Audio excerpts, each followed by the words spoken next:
Forseti og góðu fundarmenn. Já, það starfsáætlun félagsmálanefndar og áætlunina í heild hafið þið bara í fundargögnum og ég ætla að fara yfir svona nokkur verkefni aðeins að stikla stóri yfir þetta og svo ætlar hún Júlía Sæmundsdóttir félagsmálastjóri að segja ykkur líka aðeins nánar frá nokkrum málum. En valdefling, snemmtæk íhlutun og forvarnir eru lykilhugtök í öllu starfi sviðsins og þið sjáið þess stað þegar þið lesið í gegnum áætlunina. Og hún skiptist í 4 svona þætti, það er ráðgjöf, barnavernd, búseta og virkni. Aðeins varðandi ráðgjöfina, þá langar mér kannski bara aðeins að draga fram varðandi stuðningsþjónustu við börn með langvarandi stuðningsþarfir. Að þar er markmiðið að auka möguleika fatlaðra barna á þátttöku í íþrótta- og tómstundastarfi. Og meðal annars þá hefur starfshópurinn frístund fjallað það, þannig að það hefur aðeins komið þar til umræðu. En þetta er eitt af markmiðum innan ráðgjafanna. Þetta tekur náttúrulega, þetta er mjög vítt, þannig ég ætla bara að draga fram svona eitt í hverjum þætti og svo þannig að svo lesið þið bara nánar varðandi þetta. Í barnaverndinni þá ætlar Júlía að fara aðeins yfir fjölda mála, áherslur í Austurlandslíkaninu og nýtt verkefni, CS, samvinna eftir skilnað, en eins og þið vitið þá er Fljótsdalshérað að eitt af 2 sveitarfélögum sem taka þátt í innleiðingu þessa verkefnis. Þannig að hún ætlar að fara nánar yfir þau mál. Varðandi búsetuna, í búsetumálum fatlaðs fólks þá hafa orðið breytingar, það er varðandi stjórnun. Áður voru 2 forstöðumenn, það er einn yfir hvorri einingu, en búið er að sameina þetta undir einni stjórn. Og við sjáum strax jákvæðar breytingar bæði í tengslu við faglegt starf og nýtingu fjármuna. Þannig að þetta var bara gott skref sem var tekið þar. Varðandi virknina þá það sem ég myndi helst til að nefna þar er að það er í ferli umsókn varðandi fjölgun rýma í dagdvöl aldraðra. Í dag hefur Fljótsdalshérað yfir að ráða 3 sértæku rýmum og 5 almennum rýmum. Það eru reyndar fleiri einstaklingar sem nýta þessi rými heldur en það eru 5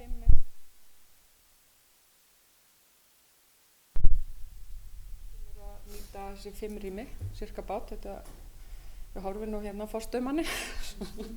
en það eru fleiri sem eru að nýta rýmin því að við verðum að hafa þau alltaf full mönnu, svo fer einstaklingurinn hvíldarinn lögn og þá eru aðrir sem En umsóknin hún hljóðar upp á til viðbótar 2 sértæk rými og 4 almenn rými.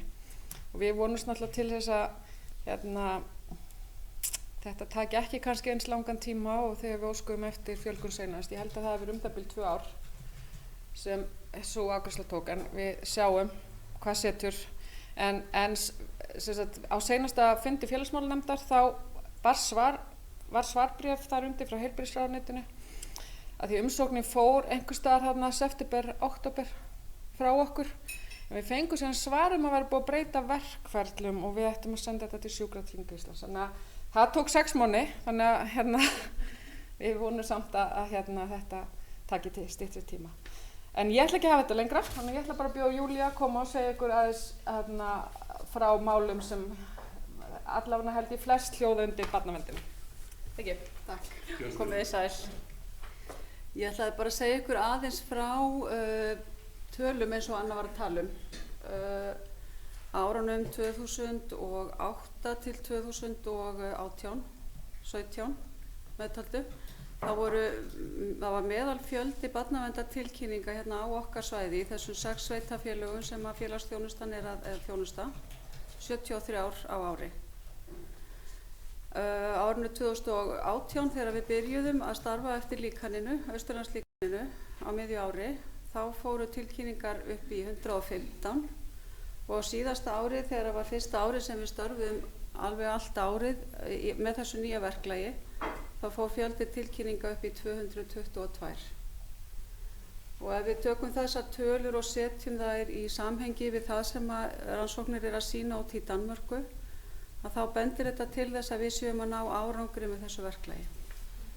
Við erum að ná árangri í því að ná betra samstarfi við útstofnanir eins og skóla og leikskóla og HSA og það eykst tiltrúin á að barnaverndin geri eitthvað, að félagsþjónustan geti gert gagn og verður gaman að fylgjast með því áfram hvernig það gengur hjá okkur. Það hefur náttúrulega ekkert gengið allt vel. Við höfum glímt við starfsmannaveltu og veikindafjarvistir og jákvæðar veikindafjarvistir eða fjarveru þegar fólkið okkar fjölgar sér og eignast ung börn líka. Það er alltaf jákvætt. En við erum bjartsýnar á það að við séum komin með stöðuleika í starfsmannahópi núna og erum ákaflega glaðar, get ég sagt, að því að við erum bara konur í félagsþjónustunni með að hafa fengið tímabundið stöðugildi, innleiðingarstöðugildi sem að þið samþykktuð hratt og vel, því að við höfum sannarlega mikið að gera í barnaverndarvinnunni. Og ofan á þessa tölur tilkynningar að þá erum við búin að vera með 73 mál í vinnslu í Austurlandslíkaninu sem forvarnarmál. Þá eru þau ekki barnaverndarmál, heldur bara forvarnarmál með snemmtækri íhlutun. En við upplifum það að við séum að ná fyrr til fjölskyldna og við séum að ná að fyrirbyggja vanda, en á meðan á því stendur að þá erum við líka með skaflinn okkar. Við köllum það skaflinn okkar því að ef við horfum á okkur eins og hefil sem er að ýta á undan sér félagslegum vanda, þá erum við leið og við erum að fara snemma inn í málin og vinna að lausn vandans fyrr áður en hann verður langvarandi og krónískur. Þá erum við líka með öll gömlu málin sem eru orðin langt gengin og krónísk á undan okkur. Þannig að skaflinn okkar eru krakkarnir sem eru á bilinu, 8-9 ára og upp í 16-18 ára. Þannig að með hverju árinu sem líður að þá fækkar málunum þar sem að skaðinn er orðin mikill og við þurfum að grípa til mikill aðgerða til að rétta hlutina. Og leiðinlegustu málin hjá okkur eru gjarnan þau sem að erfiðast er að laga og snúa við þróun, eru gjarnan erfið samskipti skilnaðarforeldra sem bitna á börnum og langt gengin skólaforðun hjá snemgelgju eða unglingum. Og þetta er akkurat málin sem að við viljum ná fyrir inn líka með forvarnaráætluninu okkar varðandi skólaforðun og einmitt með sesinu líka sem að Anna minntist á, sem heitir í Danmörku samarbæði eftir skilsmissa, og bara að því að við erum nú með svo svipuð mál að þá heitir það bara samvinna eftir skilnað hér og ses líka. Og við hlökkum mikið til að hefja þá vinnu sem við reiknum með að verði 1. apríl. Félagsmálaráðherra og barnaráðherra, hann ætlar að setja þetta verkefni í gang 25. mars. Þá erum við boðin í ráðherrabústaðinn þar sem hann ætlar að setja þetta í gang og afhenda okkur og þar á meðal formanninum okkar skírteini það að við höfum undirgengist námskeið og höfum réttindi til að starfa sem sesterapistar. Og við settum alla starfsmenn hér í þetta námskeið, við fáum alla réttindi þó að það verði svo aðrir einhverjir lykilstarfsmenn sem aðallega munu sinna því. En við hugsum mikið það að við séum í flæði og getum leyst af, við erum lítil eining og það skiptir máli að við getum leyst hverjar af og unnið saman. Kannski örstutt bara áherslur varðandi sem að snúa að félagsþjónustunni eftir sameiningu.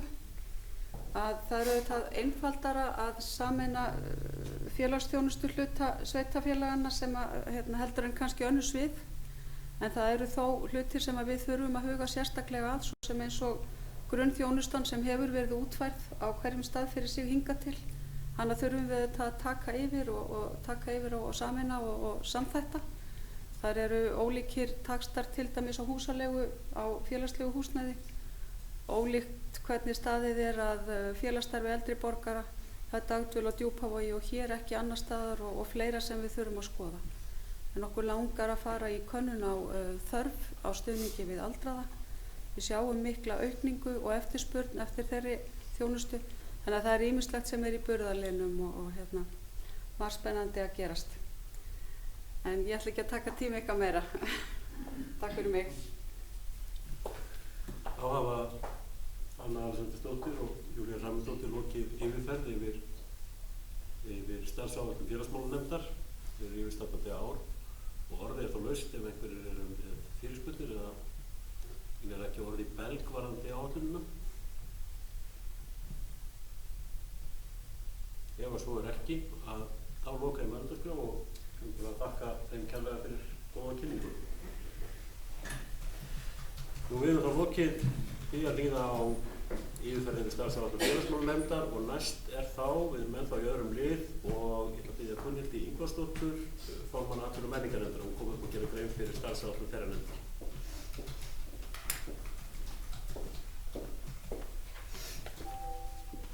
Já, forseti og gott fundafólk. Ég ætla hérna semst að kynna starfsáætlun atvinnu- og menningarnefndar fyrir 2020 og aðeins kannski að byrja á því að fara yfir verkefni atvinnu- og menningarnefndar samkvæmt samþykktum. Atvinnu- og menningarnefnd hefur umsjón með menningarmálum í sveitarfélaginu og fjallar atvinnu-, markaðs- og kynningarmál, umboði bæjarstjórnar eftir því sem nánar segir í samþykkt þessara sem gerðir í samræmi við samþykkt stjórn Fljótsdalshéraðs og fundarsköp bæjarstjórnar. Og atvinnu- og menningarnefnd gerir tillögur til bæjarstjórnar stefnumörkun, reglur og gjaldskrár á sviði menningarmála og á sviði atvinnu-, markaðs- og kynningarmála sveitarfélagsins eftir því sem við á. Og nefndin fylgist með því að stofnanir á hennar vegum vinni að settum reglum, veiti góða þjónustu og starfsemi þeirra sé skilvirk og hagkvæm. Og helstu verkefni nefndarinnar á sviði menningarmála eru eftirfarandi. Það er að stuðla að öflugu menningarstarfi á Fljótsdalshéraði og hafa það samstarfi aðila sem starfa á því sviði, meðal annars með gerð sérstakra samstarfssamninga þar sem það á við. Og hafa eftirlit með starfsemi og rekstri menningarstofnana á vegum Fljótsdalshéraðs, fylgjast með starfsemi þeirra menningarstofnana sem njóta styrki atvinnu- og menningarnefndar, hafa umsjón með hátíðarhöldum á vegum sveitarfélagsins, sjá til að til séu sem gleggstar upplýsingar menningarstarfsemi á Fljótsdalshéraði og að íbúar hafi upplýsingar þá þjónustu sem í boði er. Nú hafa eftirlit með framkvæmd samninga sem gerðir við menntamálaráðuneytið samstarf ríkisins og sveitarfélagsins menningarmál á Fljótsdalshéraði. Hafa umsjón með félagsheimilum í sveitarfélaginu, fara með þau störf sem stjórn bókasafna eru falin samkvæmt 8. grein bókasafnslaga, gera tillögur tilnefningu bæjarlistamanns eða listamenn sem hljóta eiga starfslaun samkvæmt reglum Fljótsdalshéraðs þar og að lokum að gera tillögur til bæjarstjórnar staðarval og gerð nýrra mannvirkja sem ætluð eru til menningarstarfs. Nú helstu verkefni atvinnumálanefndarinnar eða nefndarinnar á sviði atvinnumála eru eftirfarandi.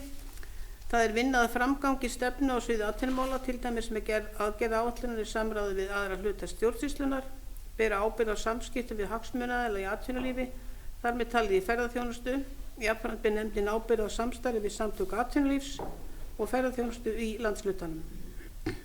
Gera tillögur umbætur í starfsumhverfi fyrirtækja í sveitarfélaginu ásamt því að standa fyrir almennu fundum og málþingum atvinnumál. Vinna í nánu samstarfi við þróunar- og nýsköpunarstofnanir í atvinnu- og ferðamálum á Austurlandi og á landsvísu. Og halda utan markaðs- og kynningarmál sveitarfélagsins og að lokum að fara með umsjón atvinnumálasjóðs Fljótsdalshéraðs og veita úr honum styrki. Og þá ætla ég að fara hér yfir svona helstu verkefni og áherslur ársins 2020 og byrja þá á atvinnumálunum. Það er að atvinnumálasjóður í febrúar var úthlutað styrkjum til 9 verkefna úr atvinnumálasjóði Fljótsdalshéraðs. Samtals var úthlutað 2.850.000 en styrkbeiðnir hljóðuðu upp á rúmar 8 milljónir. Fyrir 6 árum var unnin á vegum sveitarfélagsins samstarfi fulltrúa ferðaþjónustunnar og verslunar aðgerðaáætlun til eflingar á ferðaþjónustu og verslun á héraði undir formerkjum þjónustusamfélagið á Fljótsdalshéraði. Ferðaþjónustan og hröð fjölgun ferðamanna til landsins síðastliðin 8 til 10 ár hefur haft mikil áhrif og jákvæð áhrif á atvinnuþróun og þjónustu í sveitarfélaginu. Nefndin telur brýnt að það hafi verið vinna á árinu að stefnumótun ferðaþjónustunnar á héraði og nýs sveitarfélags, til dæmis í samstarfi við þjónustusamfélagið og Austurbrú. Svo er sérstök atvinnutengd verkefni. Á árinu verður áfram unnið að svokölluðu úthéraðsverkefni sem felur meðal annars í sig greiningu tækifæra í náttúruvernd og ferðaþjónustu á úthéraði sem unnin yrði eftir atvikum samhliða og í framhaldi af vinnu við verkefni byggðaáætlunar númer C9 tækifæri og áhrif friðlýstra svæða á nærsvæði þeirra. Starfshópurinn verkefni hefur hafið störf og hann skipaði fulltrúum atvinnu- og menningarnefndar og náttúruverndarnefnd ásamt starfsfólki. Að verkinu koma einnig SSA og Náttúrustofa Austurlands. Þjónustusamfélagið á héraði. Nefndin hefur metið reglulega inntak og árangur af stuðningi sveitarfélagsins við þjónustusamfélagið á héraði og nefndin hefur nú þegar á þessu ári hitt fulltrúa þess og Egilsstaðastofu til að fara yfir starfsemina og mögulega þróun hennar í nýju sveitarfélagi. Upplýsingamiðstöðin og Egilsstaðastofa. Sveitarfélagið hefur komið að uppbyggingu upplýsinga, umferðar og þjónustumiðstöðar undir heitinu Egilsstaðastofa. Þróun og starfsemi miðstöðvarinnar að Kaupvangi þarf hins vegar stöðugt að vera til umræðu og leggur nefndin áherslu á að hlutverk hennar verði tekið til skoðunar í samhengi við aðrar upplýsingamiðstöðvar í sveitarfélagi. Áfangastaðir á Fljótsdalshéraði. Áfram verði unnið að uppbyggingu áfangastaða meðal annars með aðkomu framkvæmdasjóðs ferðamannastaða ef styrkur fæst til verkefna. Fylgt verði eftir þeirri forgangsröðun sem liggur fyrir uppbyggingu þeirra. Fyrir árið 2020 hefur verið sótt styrk til sjóðsins vegna verkefni sem tengist hafrakrabbaglúri. Forgangsröðun áfangastaðaverkefna sem unnin var fyrir nokkrum árum þarf að taka til endurskoðunar í samstarfi við þjónustusamfélagið, landeigendur og fleiri. Áfangastaðurinn Austurland. Verkefni unnið með ferðamálasamtökum Austurlands, sveitarfélögum og Austurbrú og miðar að því að skapa samstöðu ímynd, markaðssetningu, hringleiðir og leiðangra, ljósmyndun, logo og aðrar ýmsar stoðir áfangastaðarins. Helstu framkvæmdaþættir og forgangsröðun þeirra. Afraksturinn á að nýtast sveitarfélögum Austurlandi til að geta saman byggt upp áfangastaða fyrir ferðamenn og enn betri búsetukost fyrir íbúana. Sveitarfélagið er aðili að verkefninu og er mikilvægt að það verði það áfram af enn meiri krafti. Þá ætla ég að fara aðeins yfir menningarmálin. Menningarmiðstöð Fljótsdalshéraðs. Það er tímabært að samþykktir fyrir menningarmiðstöð Fljótsdalshéraðs verði teknar til endurskoðunar. Meðal annars í ljósi reynslunar af starfi hennar undanfarin ár, þess að ýmislegt hefur breyst í umhverfi menningarmála á síðustu árum og vegna tilkomu menningarstefnu sveitarfélagsins, þar sem hlutverk menningarmiðstöðvarinnar er töluvert tíundað.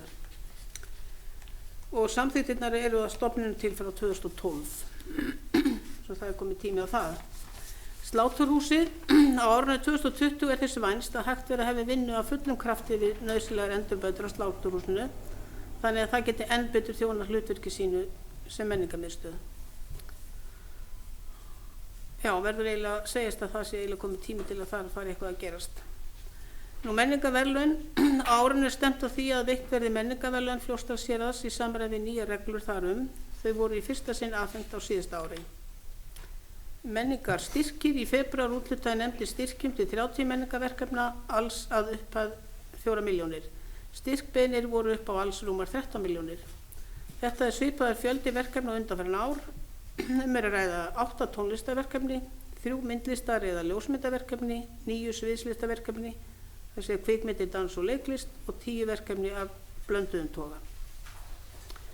Bæjarhátíðin Ormsteiti. Ákveðið hefur verið að leita til sama aðila og í fyrra að reka bæjarhátíðin Ormsteiti árið 2020 og eða til lengri tíma. Örnefnaskráning. Sveitarfélagið hefur gert samning við Landmælingar Íslands örnefnaskráningu á Fljótsdalshéraði. Til samstarfs við skráningun hefur sveitarfélagið fengið félag eldri borgara á Fljótsdalshéraði. Verkefnið hefur gengið vel og verður haldið áfram á árinu en á síðasta mánuði komu til okkar 2 sérfræðingar frá Landmælingum Íslands og héldu annað námskeið fyrir þá sem gefið þá kost á sér til að skrá örnefni. Verkefnið er mikilvægt enda elsta kynslóðin sem nú lifir svo sem býr yfir yfirgripsmikilli þekkingu á örnefnum. Safnahúsið. Á árinu 2020 er mikilvægt að hafa sér vinna við undirbúning á viðbyggingu við Safnahúsið í samstarfi við starfsfólk safnana. Þá hef ég lokið þessari yfirferð á starfsáætlun atvinnu- og menningarnefndar. Takk. Guðmundur Ingvarsdóttir hefur þá lokið með sínu. En orðið er laust ef einhver óskar eftir því að taka til máls. Komið fyrirspurnir eða ábendingar varðandi áætlunina. En ef að svo er ekki, þá loka ég mælendaskrá og þakka Guðmundi fyrir kynninguna. Og við höfum þá lokið við þennan lið sem er að starfsáætlun nefndar Fljótsdalshéraðs 2020 í þetta sinn. Þannig að við eigum eitthvað eftir enn. Við verðum það tekið á næsta fund. Þá er næst fyrir okkur að fara í fyrsta lið sem er ársreikningur 2019 og þar er það Björn Ingimarsson bæjarstjóri sem að teka til máls. Forseti, góðu fundamenn. Ég ætla nú að fara yfir nokkrar stærðir á ársreikningi Fljótsdalshéraðs fyrir árið 2019 sem hér liggur fyrir til fyrri umræðu í bæjarstjórn. Ég mun ekki fara ítarlega yfir niðurstöður ársreikningsins en vísa til hans sem birtur er á heimasíðu sveitarfélagsins ásamt fréttatilkynningu. Rekstrarafkoma Fljótsdalshéraðs árið 2019 var jákvæð 254 milljónir króna samkvæmt samstæðureikningi sveitarfélagsins en fjárhagsáætlun með viðaukum gerði ráð fyrir 161 milljón króna í rekstrarafgangi. Rekstrarafkoma A-hluta var jákvæð 131 milljón króna en fjárhagsáætlun með viðaukum gerði ráð fyrir 85 milljón króna rekstrarafgangi. Fræðslumál eru langstærsti málaflokkurinn en til hans runnu 2 miljardar og 26 milljónir króna nettó á árinu 2019 eða tæplega 54% af skatttekjum sem hækkun 99 milljónir króna frá árinu áður. Til félagsþjónustu var veitt 510 milljónir króna og eru þar meðtali málefni fatlaðs fólks sem sveitarfélagið hefur sinnt frá og með árinu 2011. Lækkun á milli ára sem nemur 24 milljónir króna. Íþrótt og æskulýðsmál eru þriðja stærsta verkefni sveitarfélagsins en til þeirra mála var varið 323 milljónir króna. Hækkun á milli ára nemur 12 milljónir króna. Fjárfestingar samkvæmt samstæðureikningi Fljótsdalshéraðs námu 381 milljón króna á árinu 2019 en þar af námu fjárfestingar Eignasjóðs krónu 260 milljónum króna. Og vega þar þyngst fjárfestingar í nýju fimleikahúsi við íþróttamiðstöðina á Egilsstöðum eða 76 milljónum, klæðning á húsnæði Íslandsskóla 57 milljónum og fjárfestingar vegna gatna og gangstíga sem námu 56 milljónum. Í fjárfestingum B-hluta námu þyngst fjárfestingar Hitaveitu Egilsstaða og Fella eða 191 milljón króna. Skuldir og skuldbindingar samstæðu A- og B-hluta námu í árslok 2019 8 miljörðum og 49 milljónum króna og lækka 97 milljónum króna frá árinu 2018. Skulda viðmið samkvæmt reglugerðum fjárhagsleg viðmið fyrir samstæðureikning A- og B-hluta er 130% í árslok 2019 en skal samkvæmt sveitarstjórnarlögum vera að hámarki 150%. Samkvæmt aðlögunaráætlun sem Fljótsdalshéraðs samþykkti árið 2012 og tók til endurskoðunar á árinu 2014 var markmið sveitarfélagsins að skuldaviðmið yrði komið niður fyrir 150% árið 2019. En eins og áður hefur komið fram þá var því markmiðið náð árið fyrr en áætlað var. Áætlanir sveitarfélagsins fyrir tímabili 2020 til 2023 gera ráð fyrir framleiðar hlutfall í rekstri sveitarfélagsins haldist miðað við rauntölu 2019 og á árinu 2020 verði veltifé frá rekstri jákvætt 869 milljónir króna á meðan næsta árs afborganir á skuldbindingum nema 538 milljónir króna. Framlegð og eftirfjármyndun Fljótsdalshéraðs stendur því ríflega undir greiðslubyrði lána og það markmið sveitarfélagsins að sú þróun haldist í langtíma áætlunum þess. Áframhaldandi jákvæð afkoma á yfirstandandi ári mun leggja grunn að bættri afkomu árin 21, 2 og 23 og þannig verður greiðsluhæfi í sveitarfélagsins tryggt til framtíðar gagnvart þeim skuldbindingum sem á því hvíla, auk þess verður því kleift að ráðast í þær fjárfestingar sem gera æskilega framtíðarþróun samfélagsins mögulega. Með hliðsjón af þeim árangri sem þegar hefur náðst í rekstri sveitarfélagsins og lesa má meðal annars úr ársreikningi síðasta árs full ástæða til þess að horfa með jákvæðni til komandi ára. Vert að hafa í huga að í lok síðasta árs samþykktu íbúar Borgarfjarðarhrepps, Djúpavogshrepps, Fljótsdalshéraðs og Seyðisfjarðarkaupstaðar sameiningu sveitarfélaganna 4 og munu þau sameinast að afloknum sveitarstjórnarkosningum sem framfara 18. apríl næstkomandi. Í þeirri vinnu sem unnin var í aðdraganda íbúakosninga var meðal annars stillt upp framtíðaráætlun varðandi fjárhag og rekstur sameinaðs sveitarfélags byggði á fyrirliggjandi langtíma fjárhagsáætlunum umræddra sveitarfélaga. Niðurstaða þeirra vinnu var á þá leið að fjárhagur og rekstur sameinaðs sveitarfélags yrði traustur. Það má öllum tiltekja vera ljóst að vægi Fljótsdalshéraðs í sameinuðu sveitarfélagi mikið og því ástæða til að fagna því að afkoma þess vegna nýliðins árs betri en áætlunin gerður ráð fyrir sem ætti að treysta enn frekar grundvöll sameinaðs sveitarfélags til lengri framtíðar. Leið ég þakka bæði kjörnum fulltrúum og starfsfólki sveitarfélagsins fyrir árangursríkt og ánægjulegt samstarf á liðnu ári, þá legg ég hér með fram ársreikning Fljótsdalshéraðs fyrir árið 2090 til fyrir umræðu. Takk. Björn Ingimarsson hefur lokið máli sínu og orðið þá laust. Björn Björnsdóttir bæði. forseti, ágætu bæjarfulltrúar og aðrir fundargestir.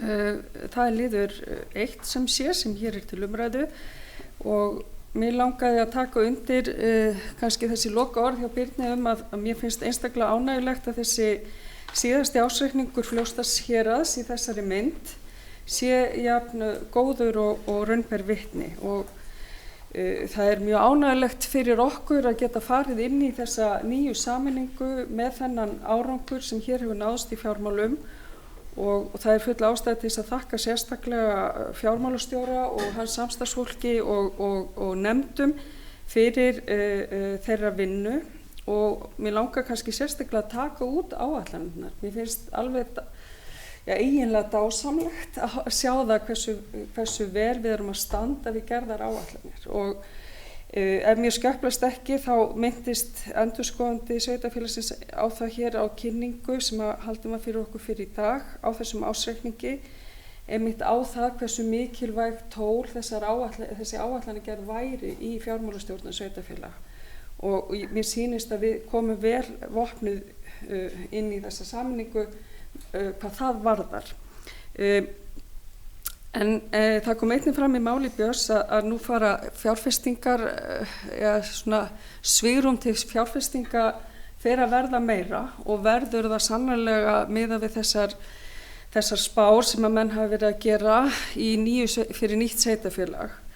En því fylgir líka aukinn vandi þar að segja við þurfum og það kom einnig fram í máli endurskoðanda hér fyrir í dag að vanda sérstaklega áætlanagerðir fyrir fjárfestingaverkefni okkar. Það er óþarfi að tíunda þau fréttaefni sem að hafa verið á liðnum misserum verkefni á vegum hins opinbera bæði ríkis og sveitarfélaga sem hafa farið algjörlega úr böndunum og því er kannski vert að brýna nýja stjórnendur hins sameinaða sveitarfélags til þess að huga sérstaklega vel að þessu. En sem sagt, sérlega ánægjulegt að fara og skila þessum ársreikningi svona inn í nýtt sameinað sveitarfélag. Björg Björnsdóttir hefur lokið máli sínu og orðið er laust. Anna Alexandersdóttir bæjarfulltrúi gjörðu svo vel.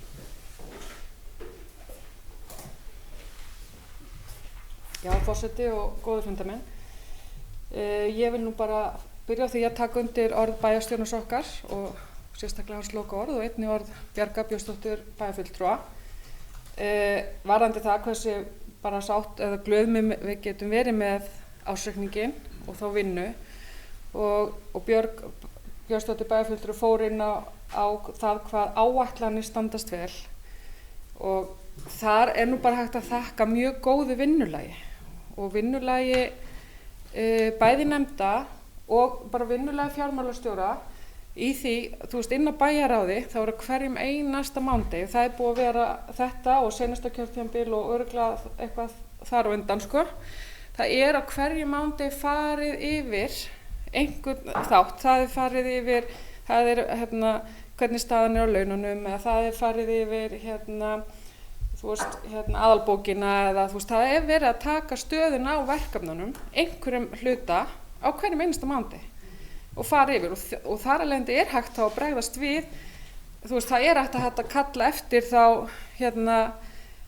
skýringum á liðum ef eitthvað er svona ekki alveg samkvæmt áætlunum, þannig að það er hægt að grípa miklu fyrir inn í þegar vinnulagið er svona og þessu stýrir fjármálastjórinn okkar mjög vel og bara þakka fyrir það og svona þarf bara að halda áfram að vinna því að þetta er faglegt og svona höfum við yfirsýnina yfir verkefni. Varðandi að fjárfestingar, jú þá er svona ábending að við verðum enn ákveðnari í því sem er áætlað í hverja framkvæmd og ef við ætlum að færa á milli framkvæmda þó við förum ekki yfir upphæðina í heildar fjármögnun að við gerum þá frekari viðauka varðandi það og það er bara fín ábending sem en til dæmis hefur sú áætlun líka mestuleyti staðist en kannski ekki nákvæmlega í þau verkefni sem svona fyrirhugað var í upphafi og það eru oft ýmsar ástæður líka aðra fyrir því ekki. Það var ekki hægt að komast í verkefni strax og þá voru fjármunir nýttir í eitthvað annað sem lá brýnt fyrir. Þannig að en það er bara hvernig mann taka upp, hvort mann vil taka upp það verklag þá að gera þá viðauka varðandi það. En þetta er ánægilegt með og eftir hálfa mánuð þá afgreiðum við síðasta ársreikning Fljótsdalshéraðs væntanlega í þeirri mynd sem Fljótsdalshérað er. Þannig að og já, þetta er bara gott eins og þetta er núna og maður hef ekki vonað að það verði neina breytingar sérstaklega, ekki stórar milli, því að eins og annað í fjármálum þá er búið að vinna þetta mjög vel til fyrir umræðu. Takk. Anna Alexandersdóttir hefur lokið málum sínum. Er fleiri sem óska eftir að taka til máls?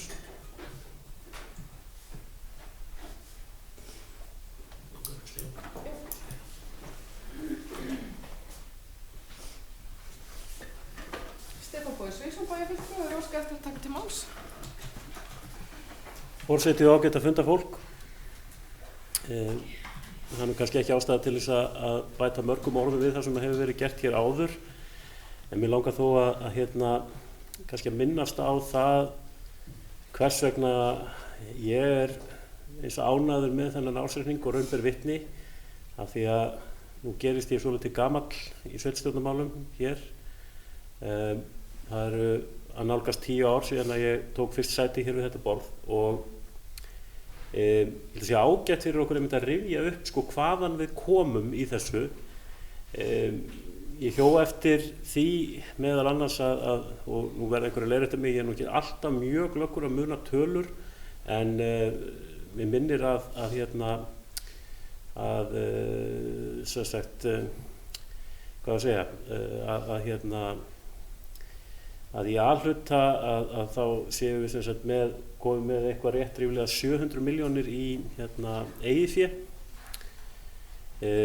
Ég man þá tíð, ég man þegar við byrjuðum af því að það var því var nú gaukað að mér og ég held að ég hafi nú látið því orð falla einhvern tímann að við vorum komin þá stöðu að eigið fé sveitarfélagsins væri ávið eins og eina blokkaríbúð hér á Egilsstöðum og reyndar verður það nú að viðkennast að við mistum nú eigið fé niður fyrir 0 fljótlega eftir að ég settist hér inn en núna sitjum við með það að vera komin upp fyrir 700 milljónir ef að mér skjöplast ekki mjög mikið.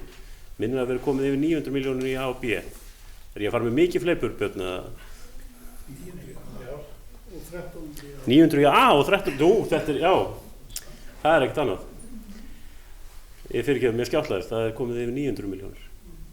Og þetta finnst mér vera svona, þetta er tala sem er ofboðslega skýr vísbending árangur af langtíma stefnumótun og eftirfylgni á langtíma stefnumótun. Og þetta gerist auðvitað ekki nema einmitt með mjög góðri samvinnu bæði þá starfsfólks sveitarfélagsins og það hefur verið farið yfir hvernig staðið hér áætlanagerð og annað og síðan þeirra kjörnu fulltrúa sem á þessu halda, hverju svo sem það er á hverjum tíma og það er bara mjög ánægilegt að sjá einmitt ef maður lítur tilbaka yfir þennan tíma þetta er verulegur árangur sem þetta minnast. Og annað sem ég vildi líka nefna er auðvitað lykiltala sem hefur nú margoft eða var margoft nefnd einmitt sérstaklega kannski á fyrri árum minni hér sem er veltufé frá rekstri í samanburði við afborganir af langtímaskuldbindingum. Af því að ég segi nú kannski ekki að við höfum í gegnum tíðina verið að berjast við þetta viðmið en þetta var ekki í góðum málum hér fyrir 10 árum síðan.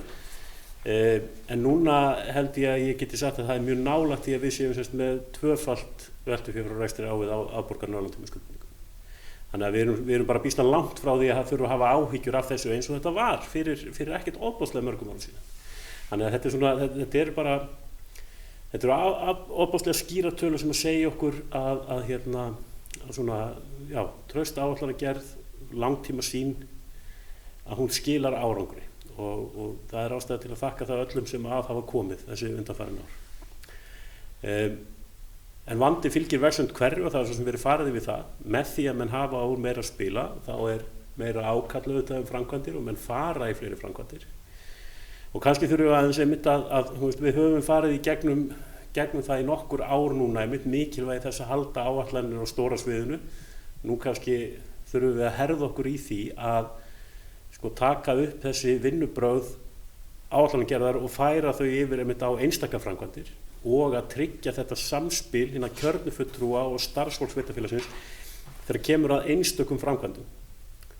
Og það nú fjarri því að ég vil meina að það hefur verið pottur brotinn í þessu hjá okkur. Það sýnir sér nú bara best í því að sko, fjárfestingarnar eru innan þeirra heimilda sem voru settar í áætlun. Það er að segja að við fórum ekki yfir hvað var það fjárfestingarnar, en það er vissulega töluvert mikil hliðrun á framkvæmdum. Það er að segja að það er verið að taka fjármuni úr sumu og setja í annað. Og þetta er ágætis áminning, þetta er hérna og mikilvægt eins og komið fram hér áður, að þeir sem að setjast þetta inn, að þeir, sinni þessu af mikilli kostgefni, það er að segja bæði áætlanagerðinni og eftirfylgninni með áætlanagerðinni, eins og hefur verið gert kannski gagnvart fjárhagsáætlunum í heild sinni. Nú við þurfum að fara kannski úr einu víðara sviði og aðeins yfir á þrengra svið með þetta. En ég ber engan kvíðboga fyrir því verkefni að takast á við stærri fjárfestingar og meiri verkefni, vegna þess að við höfum sýnt það hér hjá þessu sveitarfélagi hvað eftir annað að við stöndum undir traustin. Það er að segja, við höfum verið í samskiptum við eftirlitsnefnd með fjármála sveitarfélaga sem er löngu hætt að nenna því að eltast við okkur mjög mikið og við höfum sýnt það mjög víða að þessi áætlanagerð og þessi stjórnsýsla sem við höfum hér, að hún skilar mjög góðum árangri. Og það er lærdómurinn sem ég dref þessum ársreikningi og það er gott veganesti inn í þessa sameiningu sem að stendur fyrir dyrum að fjárhagur sveitarfélagsins sé með þeim hætti sem hann nú er. Guðrún Bogi Sveinsson bæjarfulltrúi lokið máli sínu og orðið er enn laust.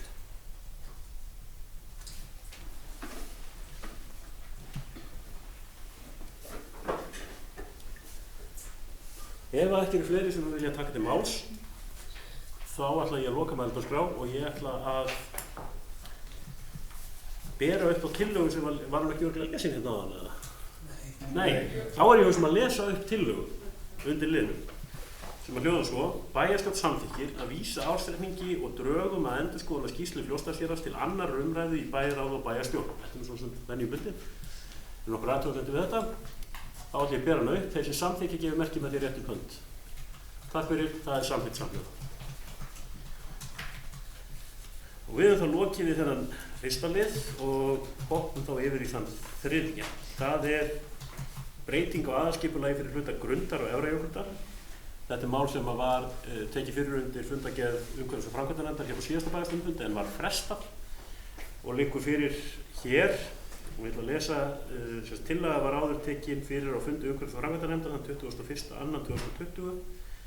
Tillaga er tekin aftur fyrir vegna smávægilegar breytingar á landnotkun og opnum svæðum austan Jökulsá. Þetta er tilefni fyrir síðustu fyrirtækt í nefndinni. Eftirfarandi tillaga lögð fram hér í bæjarstjórn að tillögu umhverfis- og framkvæmdanefndar samþykkir bæjarstjórn breytingatillögu aðalskipulags og svör við athugasemdum þar sem jákvæð umsögn sjávarútvegs- og landbúnaðarráðherra breytta landnotkun liggur fyrir. Jafnframt samþykkir bæjarstjórn tillögu umhverfis- og framkvæmdanefndar að málsmeðferð verði í samræmi við 32. grein skipulagslaga nr. 123/2010. En þetta er þetta leyfi sem þetta vísar til, það barst í dag og þetta hafa verið þarna undir fundargögnum. En orðið er þá laust undir þessum lið. Og ef að enginn kveður sér hljóðs, þá ætla ég að loka mælendaskrá og ber upp tillögunni eins og ég las hann upp. Þessi samþykki gefur merki með því réttu hönd. Takk fyrir, það er samþykkt samhljóða. Og við höfum þá lokið þessum þriðja lið og næst er fjórði liður. Það er bæjar á Fljótsdalshéraðs, 502. fundur og það er Anna Alexandersdóttir bæjarfulltrúi sem tekur til máls. Forseti og góðir fundarmenn. Já, það er 502. fundur bæjar á Fljótsdalshéraðs sem haldið var 24. febrúar síðastliðinn. Og fundargerðin hún er hér í 12 liðum. Og það er svona 3 liðir teknir út til sérstaklega umfjöllunar.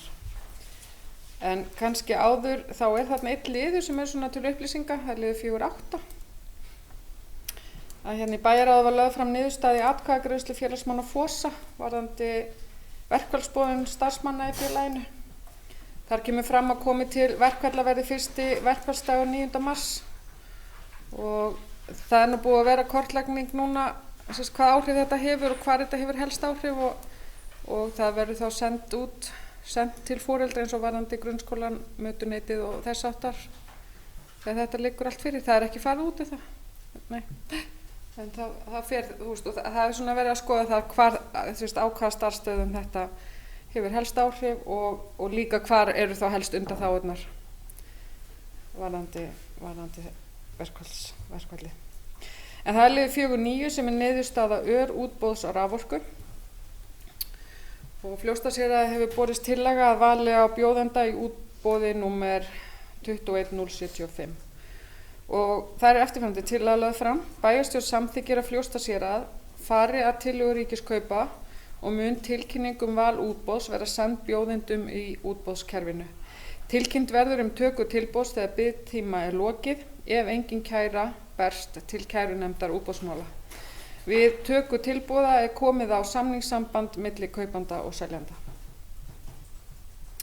Það er liður 4.11 sem er eignarhald og nýting fasteigna. Það er frumvarp í samráðsgáttinni og þar er eftirfarandi tillaga lögð fram. Bæjarstjórn er sammála bæjarráði og tekur undir umsögn sambandsins frumvarpið og telur að fyrirliggjandi frumvarp geti orðið góður grundvöllur til málefnalegrar umfjöllunar hvaða takmarkanir sé rétt að gera varðandi eignarhald á bújörðum. Svo er það liður 4.12 sem er einnig í samráðsgáttinni drög á frumvarpi til breytinga á sveitarstjórnarlögum og lögum tekjustofna sveitarfélaga. Og þar er eftirfarandi tillaga lögð fram. Bæjarstjórn Fljótsdalshéraðs lýsir sig fylgjandi þeim áherslum í frumvarpinu er lúta að breytingum á sveitarstjórnarlögum er hafa þann tilgang að stuðla að hvötum til frjálsrar sameininga sveitarfélaga. Má þar sérstaklega nefna þá áherslu að jöfnunarsjóður sveitarfélaga verði gert mögulegt að veita aðstoð vegna sameininga í 7 ár í stað 5 sem og að heimildir sveitarfélaga til að halda fjarfundi verði víkkaðir frá því sem nú er.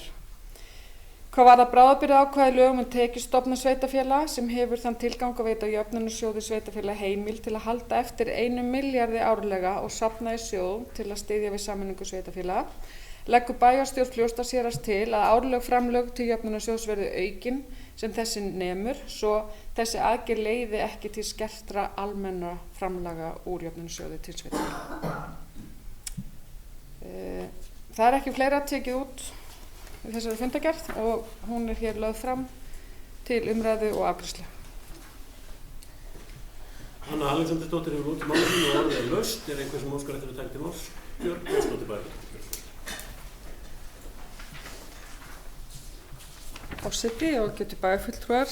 Mig langar fyrst til að koma hér upp undir lið 4.4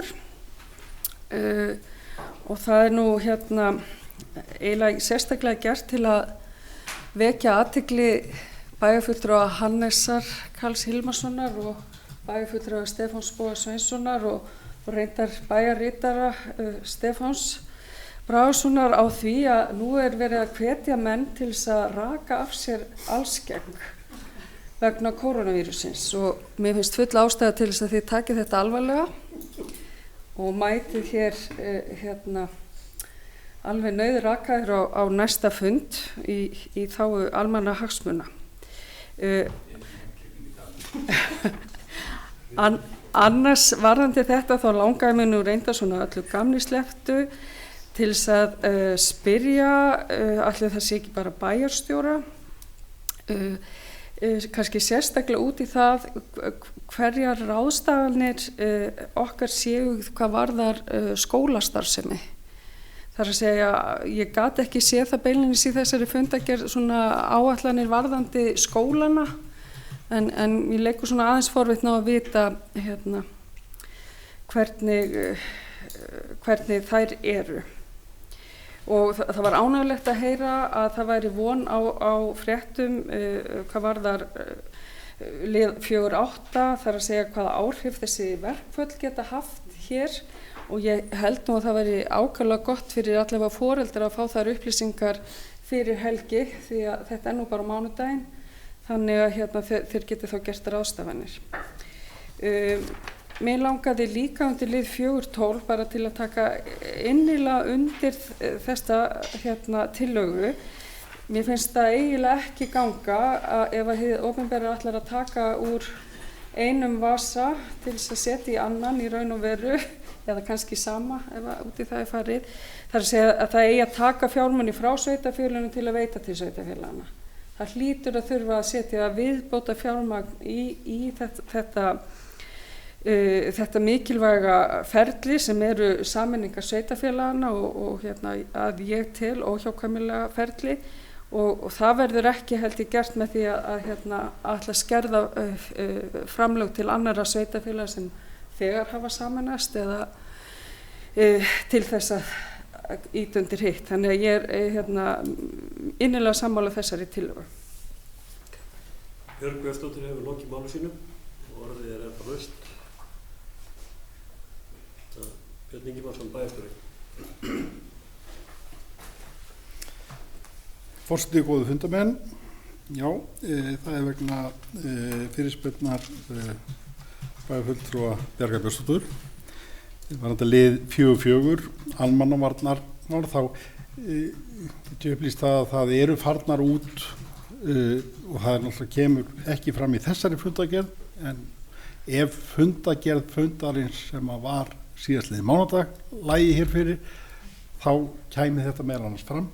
En það er farin út í rauninni leiðbeiningar á allar skólastofnanir og líka upplýsingar sem að er sem sagt, ætlast til að sé komið á framfæri við foreldra og þær eru bæði á íslensku, ensku og pólsku. Þannig að það er farið út. Varðandi, ég tek alveg undir þetta sem að kemur fram hjá Björgu varðandi mögulegu verkföll, að áhrifin af upplýsingar berist sem fyrst til foreldra. Á morgun er prestsstjóri að funda með stjórnendum skólana og semst allra skólastofnana og í framhaldi af því verða sendar út upplýsingar um foreldrana. Þannig að það mun fara út í síðastalega föstudag. Ég á frekar vona að það verði á morgun. Þannig ég vona að þetta svari. Björn Ingimarsson, bæjarstjóri, hefur lokið máli sínu. Stefán Bárs bæjarfulltrúi hefur óskað til takk til máls og svo Hannes Karl Hilmarsson. Forseti, ágætt funda fólk, kem hér upp í tilefni af ábendingu Bjargar Björnsdóttir bæjarfulltrúa til 4.4 áðan. Ég var sjálfsögðu kynnt mér þetta mál töluvert eftir að ég sá fyrstu fréttir af þessu. Það var verið að hvetja til þess að með rökku þessu skegg í sóttvarnaskyni. Ég vil upplýsa það hér með að eins og staðan er í dag, þá virðast þetta eingöngu vera tilmæli sem að hefur verið beint óformlega til heilbrigðisstarfsfólks og snýra því að þeir sem eru með allskegga, að grímur sem eru notaðar til sóttvarna, þær virka ekki sem skyldi ef að það er hárvöxtur í andlitinu, þannig að það liggja ekki nógu þétt að öndunarfærum viðkomandi. Þannig að ég hef nú ákveðið að taka þetta ekki til mín persónulega, að minnsta kosti ekki að svo komnu máli, enda er öldungis óvíst að það sé þá almannahagsmuna að það sjáist meira í andlitið að mér heldur raun ber vitni. Stefán Bárs, eins og bæjarfulltrúi hefur lokið máli sínu, Hannes Karl Hilmarsson, bæjarfulltrúi, gjörðu svo vel. Forseti, bæjarfulltrúar og starfsmenn, það er 4.4. Nokkar þakka fyrir þessa áskorun og mun öryggisins vegna íhuga þetta alvarlega. En mér nokkar einnig að bæta við varandi og nú nutta ég skeggið að nú er íþróttafélagið að stefna 3 íþróttagreinum út á land næstu helgi og þar á meðal fara 2 íþróttagreinar á höfuðborgarsvæðið þar sem að öll tilvik eru nú þegar og greindust nú 10 í dag.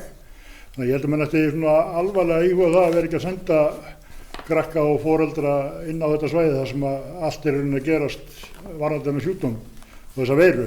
Þannig að ég skora á íþróttafélagið að fara yfir þessi mál vandlega. Og Hannes Karl Hilmarsson hefur lokið máli sínu. Það eru fleiri sem áskvættir í að taka til máls. Þetta er þessum 4. lið. Ef svo er ekki, þá ætla ég að loka mælendaskránni og við göngum til afgreiðslu einstakra liða. Það er þá fyrst liður 4.9 við niðurstaða örugboðs og raforku. Þar er tillagan borin upp eins og að lesum að kynnt hér áðan sem samþykkja hann að gefa merki með því réttum hönd. Takk fyrir, það er samþykkt samhljóðan. 4.9? Já.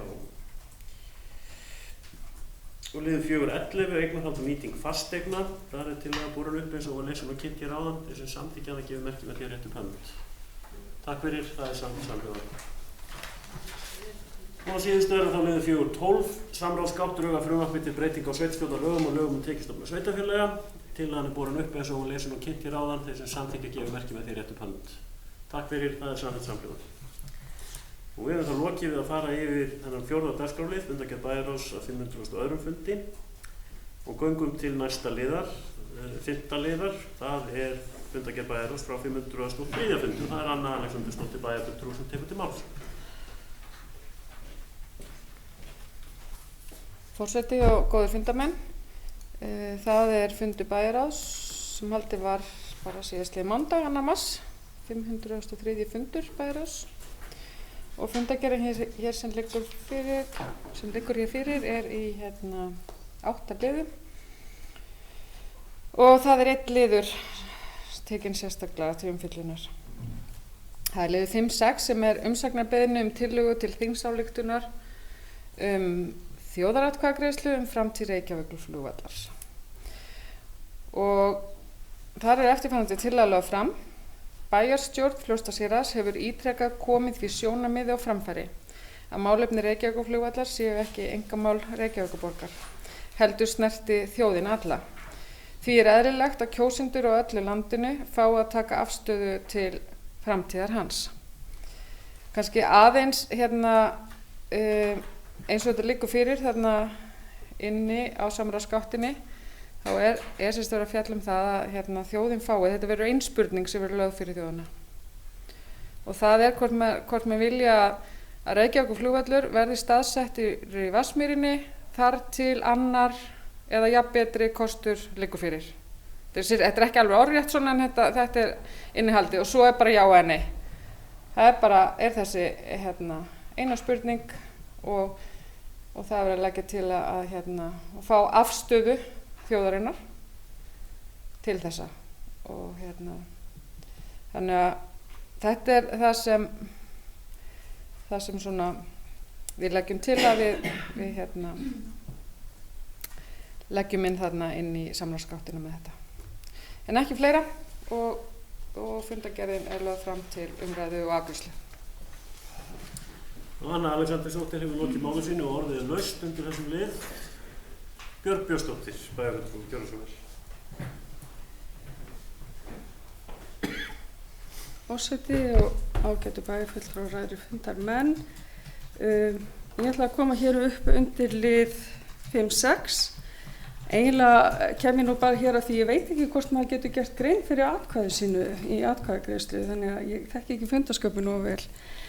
Þannig ég ætla eiginlega bara að segja ykkur af hverju ég ætla að greiða gegn þessari tillögu og það í fyrsta lagi vegna þess að mér finnst eiginlega út í hött að fara út í þjóðaratkvæðagreiðslu spurningu sem þannig orðið að það ekki hægt að svara henni nema á einn veg.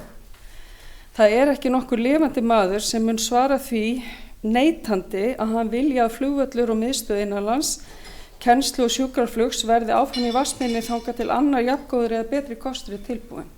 Þetta spurning sem bara hægt að svara með einum hætti. Auðvitað vill enginn að þessi flugvöllur verði færður á verri og ömurlegri stað og verri stað eða bara eitthvað stað sem hendi alls ekki. Það ekki vilji nokkurs lifandi manns. Þannig við förum ekki út í mörg 100 milljón króna þjóðaratkvæðagreiðslu til að svara spurningu sem hefur í raun og veru bara eitt svar. Það grundvallar aðferðafræðilegur galli á þessari spurningu. Í hinn staðinn þá hef ég viljað stíga ákaflega varlega til jarðar þegar kemur að því að við ætlum að fara að hlutast til skipulagsvald sveitarfélaga, annarra sveitarfélaga. Við þess samband íslenska sveitarfélaga hefur að ég hygg goldið varhug við því að þessi menn opni þetta box og ég bara sammála því að það getur verið vandfarið tilbaka ef að verður opnað á þetta að með því að bera við einhvers konar almenna hagsmunum geti menn farið að hlutast til skipulagsvald einstakra sveitarfélaga. Þannig ég að gera grein fyrir atkvæði mínu sem verður sem sé nei. Björn Björnsdóttir hefur lokið máli sínu. Og orðið er enn laust. Stefán Bogi Sveinsson, bæjarfulltrúi,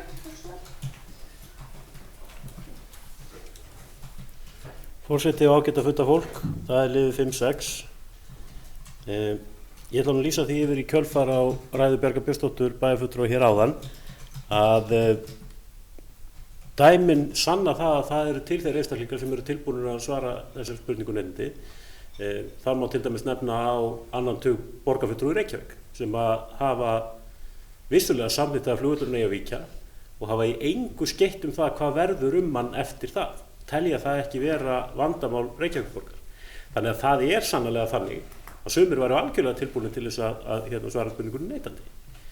En það kannski skiptir ekki öllu máli í þessu sambandi að mínu mati. Í sjálfu sér það má alveg deila það hversu skilvirk aðferð það er að setja mál eins og þetta í þjóðaratkvæðagreiðslu. Og ég ætla að segja það því og þetta er í sjálfu sér vettvangurinn sem að bæjarfulltrúar hafa hér til að gera grein fyrir afstöðu sinni og atkvæðum þá. Að ég mun samþykkja þessa tillögu enda er ég búin að gera það einu sinni áður. En ég er ekkert endilega að segja þar með að ég telji að þjóðaratkvæðagreiðsla sé besta eða skilvirkasta leiðin til þess að ná fram markmiðinu. En það sem að mér finnst mikilvægt að komi hér frá þessu sveitarfélagi er nákvæmlega þetta sjónarmið. Þetta er ekki einkamál Reykjavíkurborgar. Og hvað varðar skipulagsvald sveitarfélagana þá er það alveg rétt að sveitarfélögin taka sitt skipulagsvald mjög alvarlega. En það eru mýmörg dæmi það þar sem það er takmarkað og það er takmarkað á grundvelli hagsmuna sem eru taldir þá ná yfir landið í heild með einum með öðrum hætti. Og þetta gildir til dæmis í orkumálum og þar sem að í rauninni er búið að koma þannig fyrir að áætlanir sem gerðar eru og ekki staðfestari hjá hverju sveitarfélagi fyrir sig eru orðnar bindandi fyrir sveitarfélögin þó það gerist ekki strax en þau eru þá á endanum. Sveitarfélagi samþykkti á sínum tíma og studdi tillögu það að skipulagsvald millilandaflugvallanna á Íslandi yrði fært frá sveitarfélögin.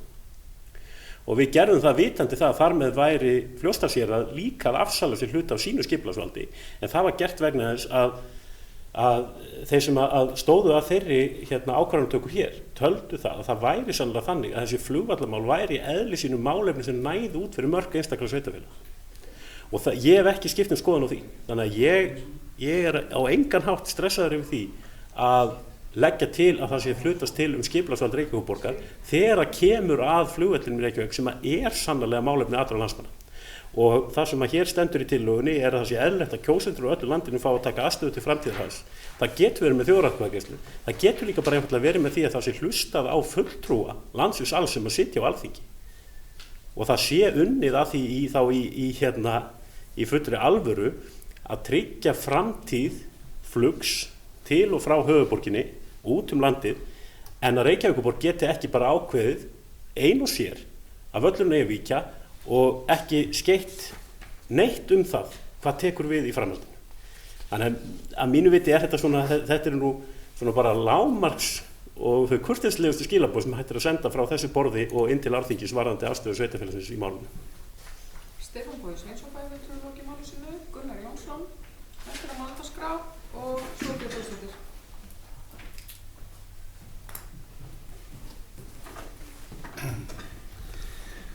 Forseti, góður fundamenn. Það er liður 5-6. Það er nú ýmislegt búið að segja hérna og bæjarfulltrúi Björg Björnsdóttir ætlar að greiða atkvæði gegn þessari tillögu. Ég mun greiða atkvæði með þessari tillögu. Það er ekki það að ég sé eitthvað sérstaklega spenntur fyrir því að taka eða vilja, hvað við segja, ganga gegn skipulagsvaldi sveitarfélaga. En bæjarfulltrúi Stefán Bogi, hann kom inn á ýmislegt í þessu sambandi ágætlega hér áðan, af hverju er þetta, og myndi meðal annars á orkumál. Skulum rétt muna það að þegar að eitt stykki lítil Kárahnjúkavirkjun var gerð, þá var það ekkert háð skipulagi Fljótsdalshéraðs. Þetta var gert með sér lögum. Svo mikilvægt var það. Núna í vetur hafa menn verið að berjast við rafmagnsleysi og allskyns áföll, vítt og breitt landið í ljósi óveðurs og slíkt. Forráðamenn, hvað ég segja, fyrirtækja sem dreifa raforkunni meðal annars, eru ítrekað búin að benda á það hvað skipulagsvald sveitarfélagana er búið að vera erfitt þarna. Og það sé kannski hluti af því hvernig við stöndum í þessum innviðum. Það vill þannig til að áratugi hefur það verið, ég var að kalla það byggðastefnu á Íslandi, að safna helst allri opinberri þjónustu á suðvesturhornið. Það verður enginn sagt af þessum ráðamönnum sem hafa ráðið í gegnum tíðin á Alþingi og ráðherrar að þessi þjónusta sem þarna er búið að raka saman á svolítinn blett sé bara fyrir þá sem búa þarna. Þetta er meðal annars, þetta er líka fyrir okkur sem búum út á landi, við skulum bara gera okkur fulla grein fyrir því og við verðum að komast að þessari þjónustu skilyrðislaust. Ég segi bara algjörlega skilyrðislaust ef við þurfum á að halda. Við eigum rétt á því og það er lágmarkskrafa að við getum fengið að fljúga stystu leið inn að þessari þjónustu og það er ekki bara krafa, ég vil segja að það sé kurteisi, það ætti að vera kurteisi Reykjavíkurborgar að standa ekki í vegi fyrir því. Því að annað eins vefur þetta nú upp á sig í fjárhagslífi Reykjavíkurborgar og suðvesturhornsins. En það eru við sem blæðum fyrir að þurfa að sækja þess að þjónustu þarna. Þannig að ég tek nú undir með bæjarfulltrúa Stefáni hér áðan, þar sem hann bendir á, það er nefnilega því miður, algjörlega eins og hann sagði, því miður. Það er bara stór hópur í þessu þjóðfélagi, bæjarfulltrúi Björg Björnsdóttir, sem gæti tekið upp á því að segja nei við þessari spurningu. Og ég tek líka undir það sem hér hefur komið fram áður, að það er kannski ekki besta leiðin að setja þetta í þjóðaratkvæðagreiðslu og það er anskoti hart að það þurfi hugsanlega að setja þetta í þjóðaratkvæðagreiðslu. En það eru mjög skýr skilaboð til ráðamanna, til Alþingis, til ráðherra, til ráðamanna í Reykjavíkurborg. Ef að það hangir yfir þjóðaratkvæðagreiðsla í þessu máli, það kemur ekki til greina, getur aldrei orðið sátt það í þessu þjóðfélagi að henda út þessari, hvað ég segja, þessum samgöngum sem er innanlandsflugið, sjúkraflugið. Hvað eru verið að gera rétt við hringbrautina í dag? Það eru verið að byggja í hátækni sjúkrahús fyrir einhver 100 milljarða. Eigum við svo bara ekki að koma staðið þegar við erum fárveik eða slösuð? Bara sleppið þessu. Þetta er ekki í boði og það er skýlaus krafa okkar hér frá þessu borði að við eigum að komast þarna inn eins fljótt og við mögulega getum. Það er algjör lágmarkskrafa í mínum huga. Nóg er nú að þurfa að sækja allt á þetta horn, þó að það sé ekki verið að þvælast fyrir okkur þegar við komum. Gunnar Jónsson hefur lokið málu sína, Björg Björnsdóttir bæjarfulltrúi við málið. Forseti, ágætu bæjarfulltrúar, það er nú kannski rétt að árétta það að ég get svo sannarlega tekið undir fyrstu setninguna í þessari tillögu sem fjallar í grunninn það að málefni Reykjavíkurflugvallar sé ekki einkamál Reykjavíkurborgar, heldur snerti þjóðina alla. Það held ég að við getum við þetta borð öll orðið sammála. Og ég get ekki betur heyrt á bæði háttvirtum bæjarfulltrúa Gunnari Jónssoni og háttvirtum bæjarfulltrúa Stefáni Boga Sveinssyni að þeir telja ekkert endilega að þjóðaratkvæði sé lausnin í þessu máli og þá skil ég nú ekki af hverju við ættum að vera að hvetja til þess. Þannig að ég myndi þá bara hér með vilja leggja það til að þessi síðasta setning verði strókuð út og hitt látið standa. Mér finnst líka farið heldur frjálslega með eða við skulum segja svona léttúð þegar sagt er að það séu aðilar í Reykjavíkurborg sem sé bara slétt saman það hvað verði þennan flugvöll við viljan bara burt.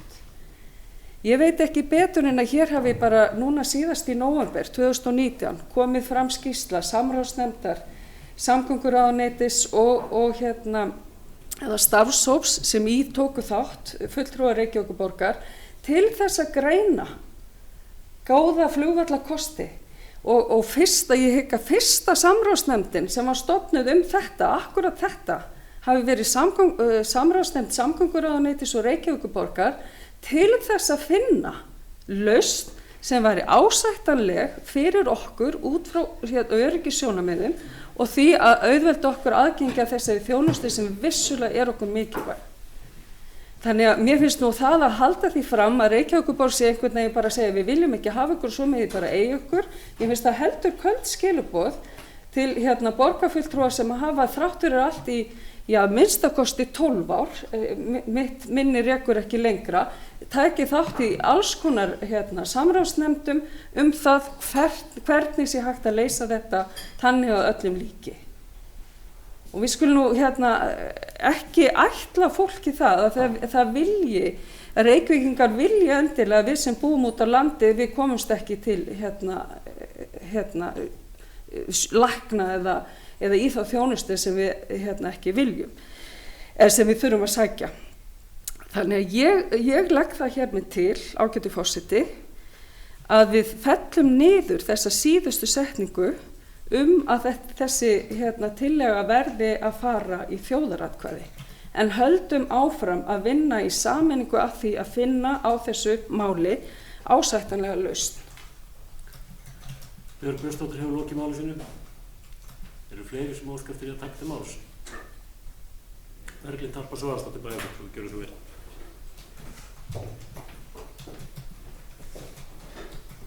Forseti, góðir fundarmenn. Mér langaði bara að koma inn á mikilvægi staðsetningar flugvallarins bara með til heilbrigðismála að við erum náttúrulega bara öll hluti af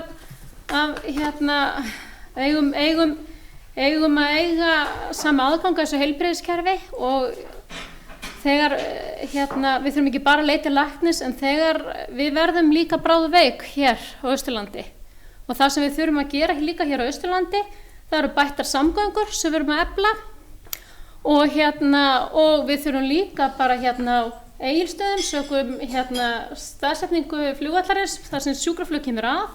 Við þurfum að efla bráðagreiningu hér. Það er gert til að spara tíma svo við þurfum ekki að vera send eitthvað annað langan veg til að fá bráðagreiningu, koma aftur en þetta allavega kannski ekki útúr af því að svo þurfum við að bíða eftir sjúkravélinni og svo lendum við fyrir sunnan og þá nú aldeilis komið tíma á að komast hratt og örugglega í bráðalækningar. Þar er bara sérhæfð bráðaþjónusta og hér þurfum við bara að spara tíma hér á Austurlandi til að koma sem fyrst í sjúkraflug og í þessum málum þarf bara virkilega að vinna og þess vegna tala ég fyrir því að Reykjavíkurflugvöllur verður að vera í nágrenni við Landspítalann og þessi sértæki úrræði. Takk fyrir. Berglind Harpa Svavarsdóttir bæjarfulltrúi hefur lokið máli sínu. Stefán Bogi Sveinsson bæjarfulltrúi gjörðu svo vel. Orðið laust svo. Forseti, ágætt að funda fólk.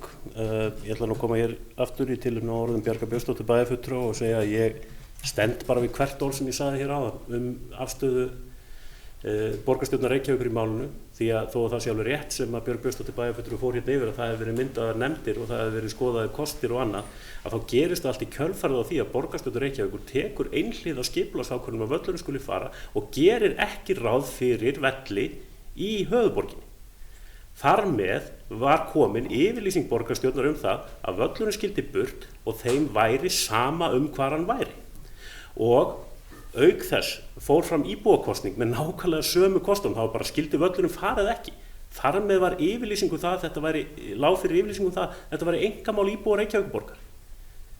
Og það er nákvæmlega sami til dæmis borgarstjóri, þetta hefur ekki breyst og jafnvel þó að menn hafi verið dregnir með ýmsum hætti að einhverju borði í einhverju undirbúningsvinnu þá hefur þetta ekki breyst. Það er ekki búið að leysa málið og Afstaðan er að mínu viti óbreytt. Reykjavíkurborg lítur svo á að borgin geti tekið þá ákvörðun að flugvöllurinn fari óháð því hvort það sé komin annar kostur eða ekki. Ég held að það sé alveg skýrt með alla þeirra aðgerðir í málum. Þannig að ég stend bara við það sem ég sagði áðan hvað þetta varðar. En vonast auðvitað til þess að dropinn hóli steinin og menn séu aðeins, kannski þeir sem stjórna Reykjavíkurborg séu kannski aðeins farnir að átta sig á því að þetta mál verður ekki leyst þannig að Reykjavíkurborg setji öðrum íbúum þessa lands einhver afarkosti það að finna annar stað fyrir völlin. Það verður að skoða þetta sameiginlega, það verður að finna sameiginlega lausn. Ég vil líka segja það, ég hef alltaf verið talsmaður þess að ef það finnst annar ásættilegu kostur, að þá sé hægt að ræða það að fara þá leið. Ég hef ekki verið einn af þeim sem hefur tekið bara undir það að völlurinn skuli alla tíð verið í Vatnsmýrinni. En það verður að vera þá annar kostur sem að þjónar hagsmunum annar íbúa þessa lands. Og Reykjavíkurborg, sem höfuðborg landsins, verður að axla þessa ábyrgð að tryggja samgöngur til sín og frá sér. Það ekki hægt að kasta því bara í burtu og segja að þetta komið þeim ekki við eins og þau hafa því miður gert með sínum skipulagsákvörðunum. Stefán Bogi Sveinsson, bæjarfulltrúi í lokamáli sínu og orðið enn laust.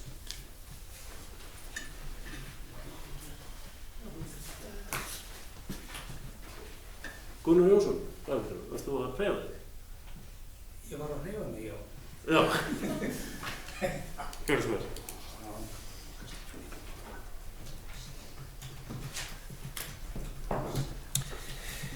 Já, forseti, gott fundafólk. Það kom fram hér í síðustu ræðu bæjarfulltrúa Bjargar Björnsdóttur að það væri verið að stofna hópa til þess að finna lausn í málinu. Það alveg rétt, það segir líka í þingsályktunartillögunni að það tekið fram þar til önnur lausn jafn góð eða betri. Þannig að þetta nú ekki tættulegt. Hitt svona mál. Að ég hef aldrei rekið mig á það, þó að Reykjavíkurborg sé búið að taka þessa ákvörðun að úthýsa samgöngum til sín í flugi höfuðborgarinnar. Þá hef ég aldrei áttað mig á því að það vill nú þannig til að nýr flugvöllur kostar einhvern slurka milljörðum. Ég hef ekki áttað mig á því og hef hort á marg viðtöl meðal annars við núverandi borgarstjóra að ég get ekki áttað mig á því að hann Reykjavíkurborg ætli að koma því að fjármagna uppbyggingu nýs flugvallar. Það svo hinn pakkin. Við skulum gá að því að það var komið hér inn á af einhverjum ágætum bæjarfulltrúa áðan að Berglind trúlega að við erum að slást fyrir bættum samgöngum út á landi og það líka verið að slást fyrir bættum samgöngum í Reykjavík og í kringum Reykjavík. Þetta eru gífurlegi fjármunir sem eru verið að tala um þarna uppbyggingu á. Og það ekkert allt og mikið fé, eða ég veit ekki að segja, frekar það ekki til nægjanlegt fé til skiptana, til þess að standa almennilega að þessu. Það vitum við. Við erum búin að slást hérna áratugum saman fyrir sjálfsögðum samgöngubótum. Og hvar erum við stödd í því? Það vegna þess að það skortir fé og það eru átök þetta fé. Og ef við ætlum að fara síðan að kasta þó flugvelli sem að nýtast okkur í dag þegar fjármuni þurfa að koma úr ríkissjóði til þess að byggja upp annan því að það hefur komið skýrt fram Reykjavíkurborg ekki að kosta það. Þá verður bara til minna til skiptana í hinu. Við vitum það. Þetta eru stöðugt pólitísk átök á milli því miður, á milli landsbyggðar og þéttbýlisins við Suðvesturhornið. Og það askoti hart að eins og við erum að slást fyrir samgöngubótum hér út á landi, göngum, fjallvegum, uppbyggingu fjallvega og hvað eina, til hvers erum við að þessu?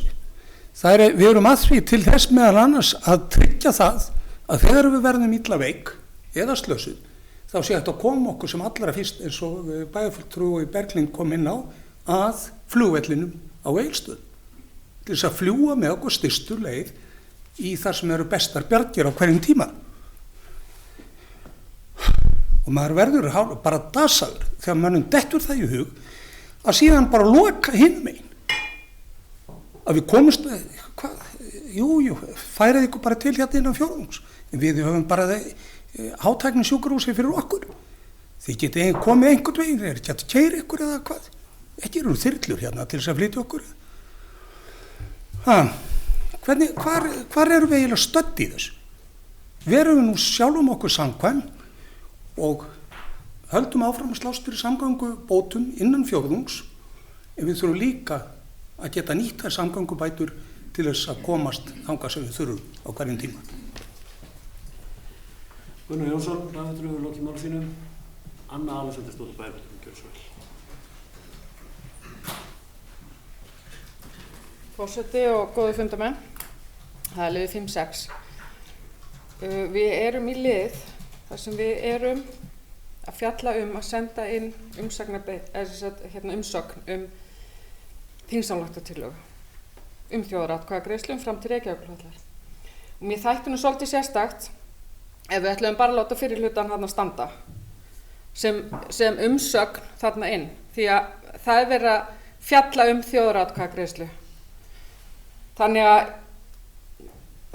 mér þætti mjög óeðlilegt ef við myndum kippa seinustu setningun út sem umsögn og senda það inn þannig. Það er ekki við erum þá allavega ekki að senda umsögn þessa tillögu.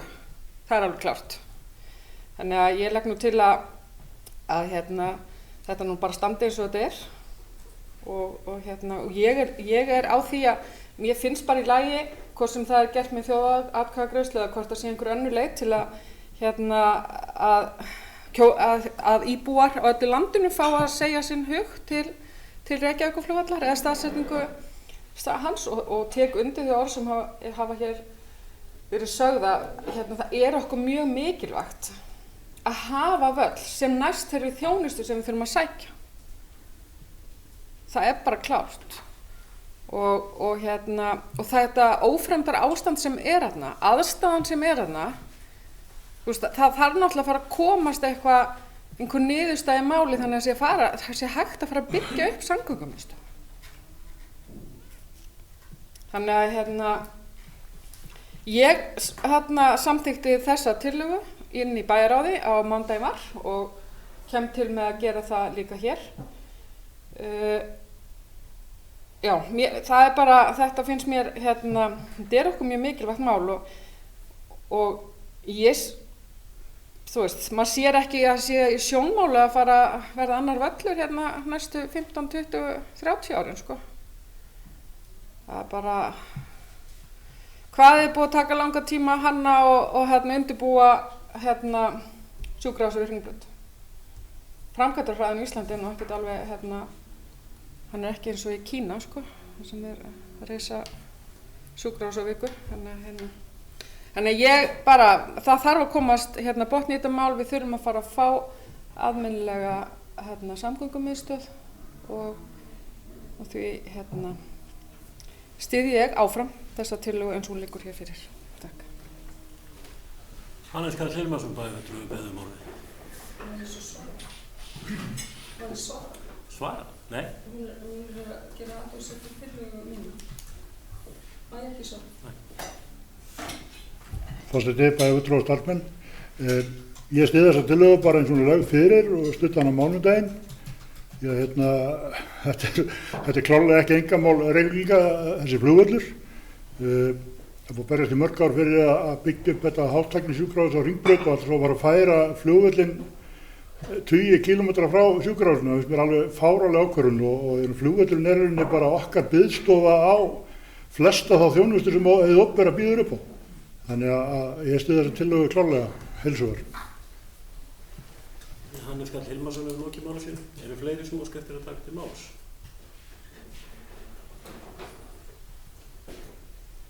Ef svo er ekki, að þá loka í mælendaskrá. og við göngum til afgreiðslu einstaklega liða. Það þá bara liður 5-6 sem til afgreiðslu. Það hefur komið fram breytingatillaga sem felst í því að fella út síðari setningu tillögunnar. Ég held að það sé alveg skýrt. Var ekki athugasemdir við það, við greiðum það bara atkvæði þá tillögunni sem samþykkja þá breytingu að fella út síðari setningu og gefum merki með því að réttu hönd. Takk fyrir þeir sem eru á móti tillögunni. 1, 2, 3, 4, 5, 6. 2 sitja hjá. Það með þetta? Nei. Það 5-6. Jú.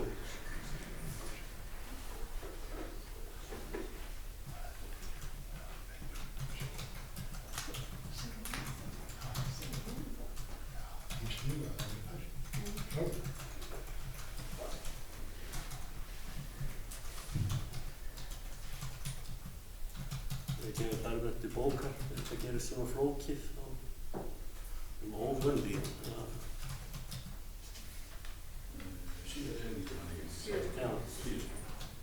Síðari, já.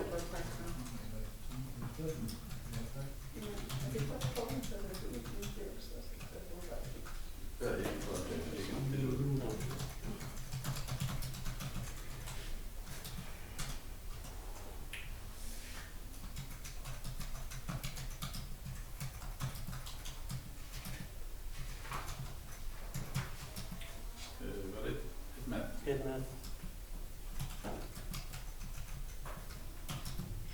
6 gegn.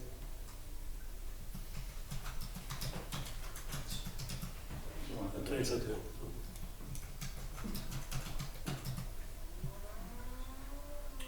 Setjum við inn. Það var ekki rétt að setja það. Það sem svo, já, það hérna KS og SPL.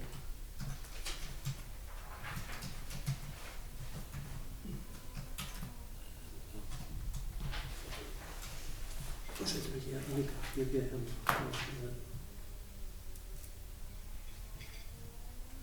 Já, ok.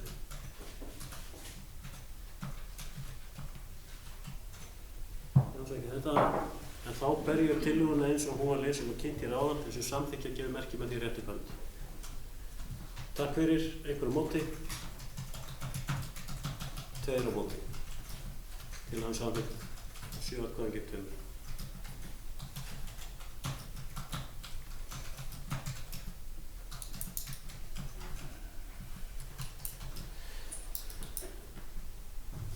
Þá höfum við lokið atkvæðagreiðslum undir þessum lið og þetta vekja athygli á því að undir liðum 5.2 og 5.3 það til bókar að afgreiðsla bæjarins staðfest ef því ekki mótmælt.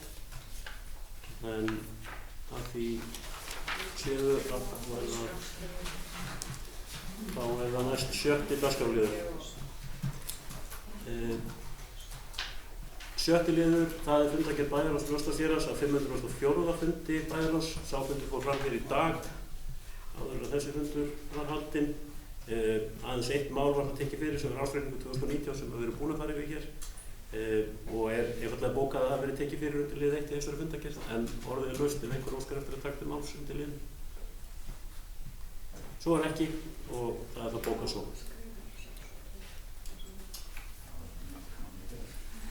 Þá var það 7. liður dagskrá.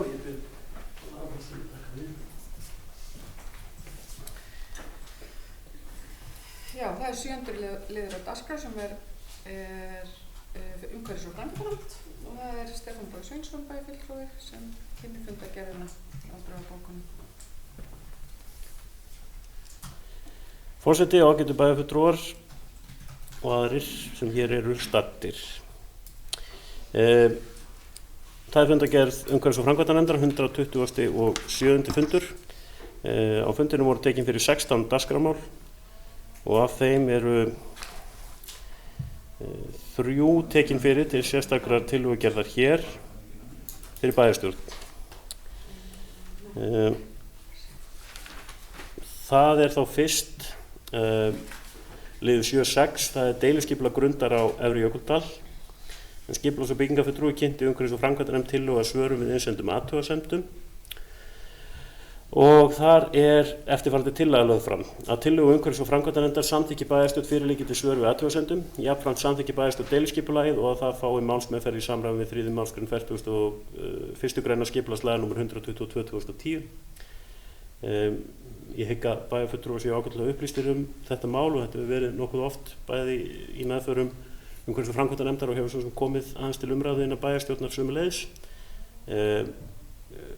Ég vil segja það þarna í þessu ferli að þá hefur verið komið töluvert til móts við athugasemdir sem að framkomu í ferlinu og það hafa verið gerðar breytingar á skipulaginu þó ekki stórvægilegar en annars vegar þá til þess að skýra og skerpa á ákveðnum þáttum í skipulaginu, stafsetningu mannvirkja og útlitið þeirra á gerð og svo framvegis og sömuleiðis breytingar sem að miða þá í þá átt að draga úr neikvæðum áhrifum sem að bent var á að kynnu að verða á skipulaginu í þeim athugasemdum sem bárust og telja að þarna hefur verið unnið gott starf hjá umhverfis- og framkvæmdanefnd og í rauninni fagnaðarefni að núna skuli þetta liggja fyrir og það sé þá hægt að í framhaldinu að fara að vinna að framkvæmdum við Stuðlagil sem að vonandi bæta öryggi þeirra gesta sem að þar koma á komandi sumri.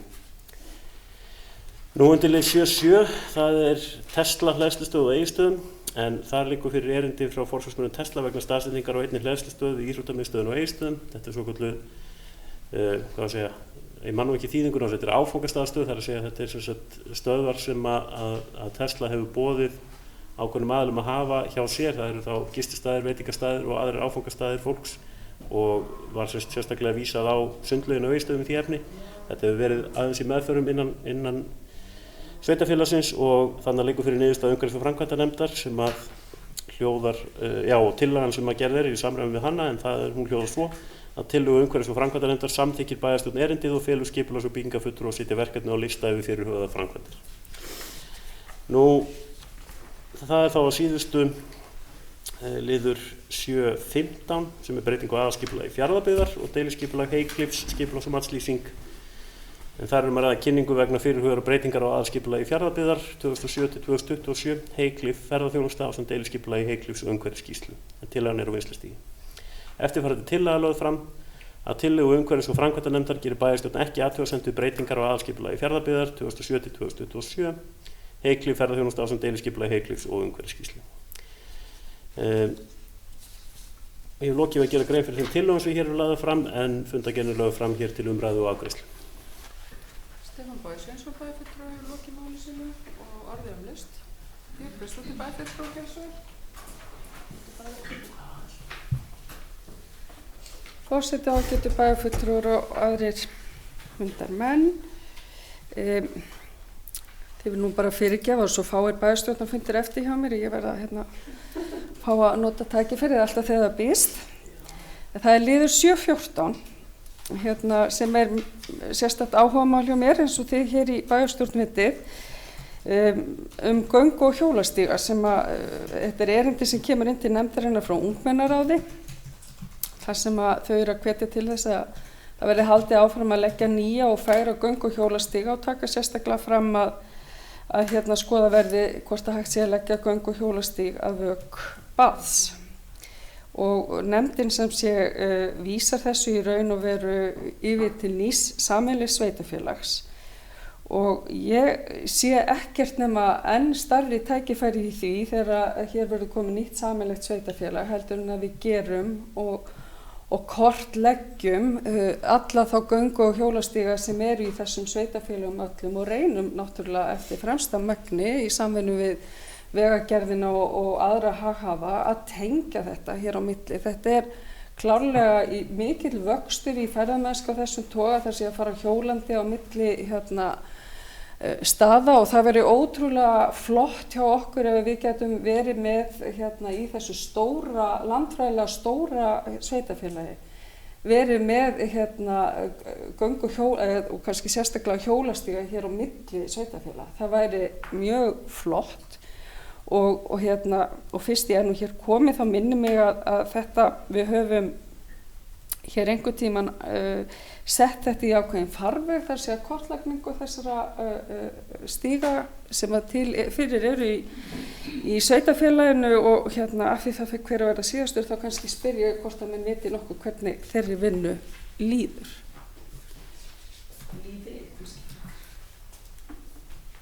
Björg Björnsdóttir bæjarfulltrúi hefur lokið máli sínu og orðið laust. Stefán Sveinsson bæjarfulltrúi, gjörðu svo vel. Forseti og ágætt að funda fólk, viljum bara bregðast við brýningu Bjargar Björnsdóttir bæjarfulltrúa varðandi göng- og hjólastíga og getum við tekið undir það að það er ákveðið metnaðarmál held ég fyrir hvert sveitarfélag á 21. öldinni að bjóða upp á góða göng- og hjólastíga sem ýti þá undir svona heilbrigða hreyfingu og það allt saman. Ég er ekki alveg viss að ég sé jafn metnaðarfullur og bæjarfulltrúinn þegar kemur að tengingu á milli byggðakjarna innan hins nýja sveitarfélags. Það er kannski, ég getum sagt sem svo, við skulum byrja á því að fá bílvegina og svo sjáum við kannski til með hitt. En það hafa komið vissulega fram margar mjög athyglisverðar hugmyndir svona lengri stíga sem eru allar athygli verðar og ég set kannski ekki stígin yfir í vökbass þó í þann flokk. Sú hugmynd hefur líka verið býsna lengi uppi eða var raunar uppi strax bara til þess að tengja í rauninni iðnaðarhúsnæði sem áður hýsti Herði að það svona var verið að hvetja til þess að þar er gerð tenging og svo áfram náttúrulega eftir að vökbass var sett á fót og þetta er hið allra besta máli. Ég held að þó að kannski það sé ekki afgerandi afgreiðsla á þessu erindi þarna undir lið 714 og það er allavega klár meðvitund bæði meðal kjörnarfulltrúa og starfsfólk sveitarfélagsins þetta verkefni en það hefur ítrekað verið vísað í það að það er háð, kannski ekki háð aðkomu vegagerðarinnar, það er hins vegar þannig að þetta er meðfram þjóðvegi og það er eðlilegt að vegagerðin komi að því og það er til sérstakur sjóður til þess að vinna slík verkefni. Þannig að ég svona held að því leytinu til að það er vitundum og það er vilji til þess að koma svo fót en það er auðvitað margt óunnið enn í því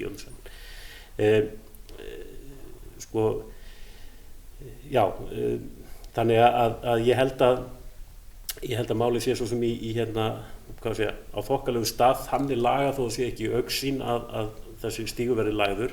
Ef að minnið svíkur ekki varðandi afgreiðslu á sínum tíma tillögu varðandi göng- og hjólastíga þá var því vísað inn í endurskoðun aðalskipulags og það má vel segja það að við höfum ekki farið langt með endurskoðun aðalskipulags á þessum tíma sem að liðin síðan að sú tillaga var borin upp og samþykkt hér en eins og kom fram í kynningu formanns umhverfis- og framkvæmdanefndar hér á síðasta bæjarstjórnarfundi að þá er áætlaður peningur í þetta aðalskipulag á Íslandi árið. Það verður hins vegar unnið það er beðið svolítið nýrra sveitarstjórnar til þess að leggja línuna með þá vinnu.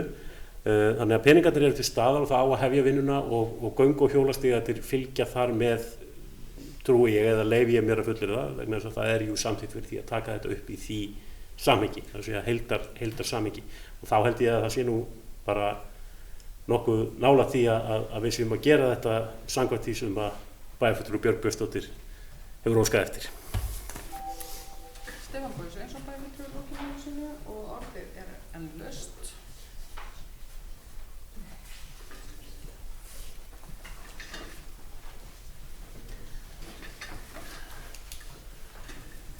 Og ef ekki fleiri óska eftir því að taka máls, þá loka ég mannskráni og við göngum til afgreiðslu einstakra liða. Það er fyrst á liður 7.6 sem er deiliskipulag Grundar og Efri Jökuldal. Tillagan er það borin upp eins og hún var svona kynnt hér áðan, þessi samþykkja gefur merki með því rétt upp hönd. Takk fyrir, það er samþykkt samhljóð. Og liður 7.7 það er Tesla hleðslustöð á Egilsstöðum. Tillagan er borin upp eins og hún var svona kynnt hér áðan, þessi samþykkja gefur merki með því rétt upp hönd. Takk fyrir, það er samþykkt. Og liður 7.15 breyting á aðalskipulagi Fjarðabyggðar. Ég ber tillagan upp eins og hún var lesin og kynnt hér áðan, þessi samþykkja gefur merki með því rétt upp hönd. Takk fyrir, það er samþykkt samhljóð.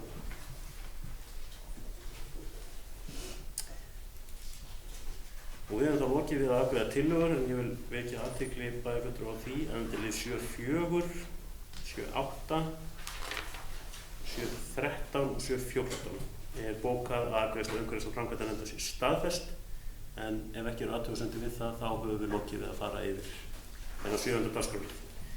Næst er það þá 8. liður dagskrá, það er fundargerð atvinnu- og menningarnefndar, 99. fundur, og það er Gunnhildur Ingvarsdóttir bæjarfulltrúi sem tekur til máls.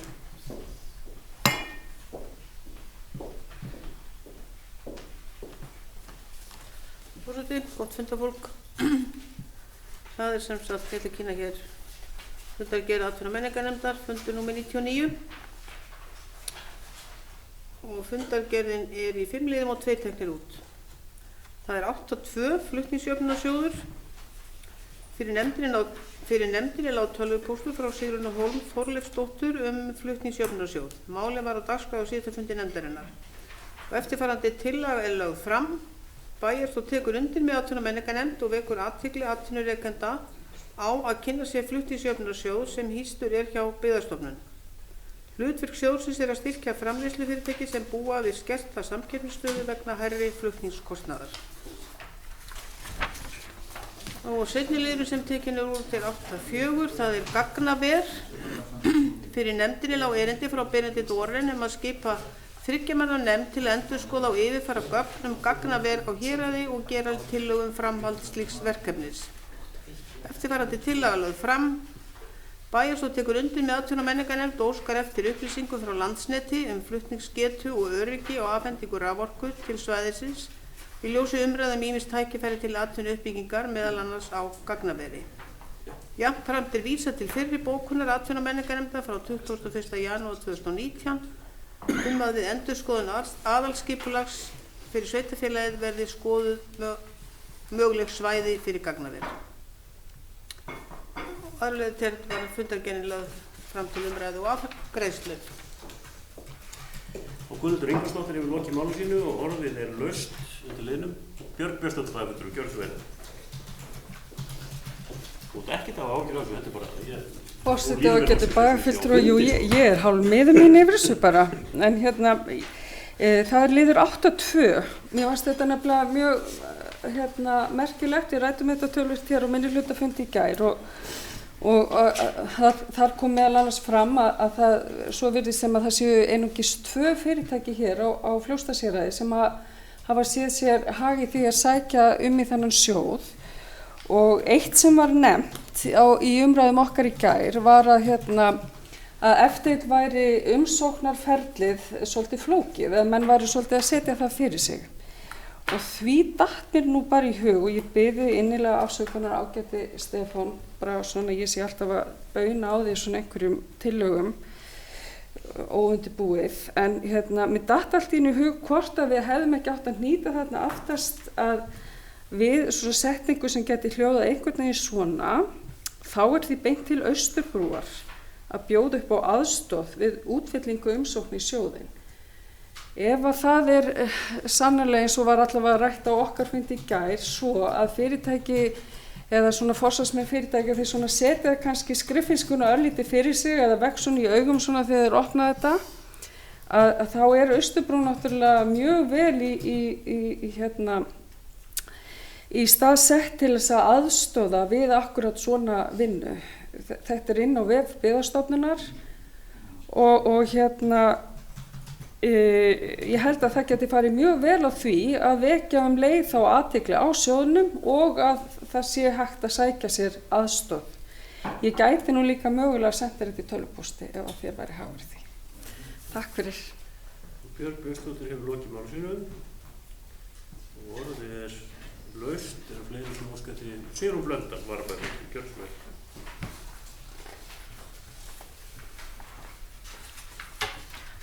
Já, forseti, bæjarfulltrúar, starfsmenn.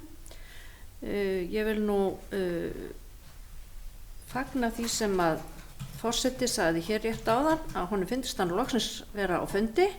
Mér hefur fundist þetta sérkennilega stuttir fundir hjá okkur á þessu kjörtímabili og hef velt fyrir mér hvað hafi dregið ykkur hér inn í bæjarstjórn ef ekki var það að koma fram og tala, því hafið ekki haft mikla þörf fyrir það.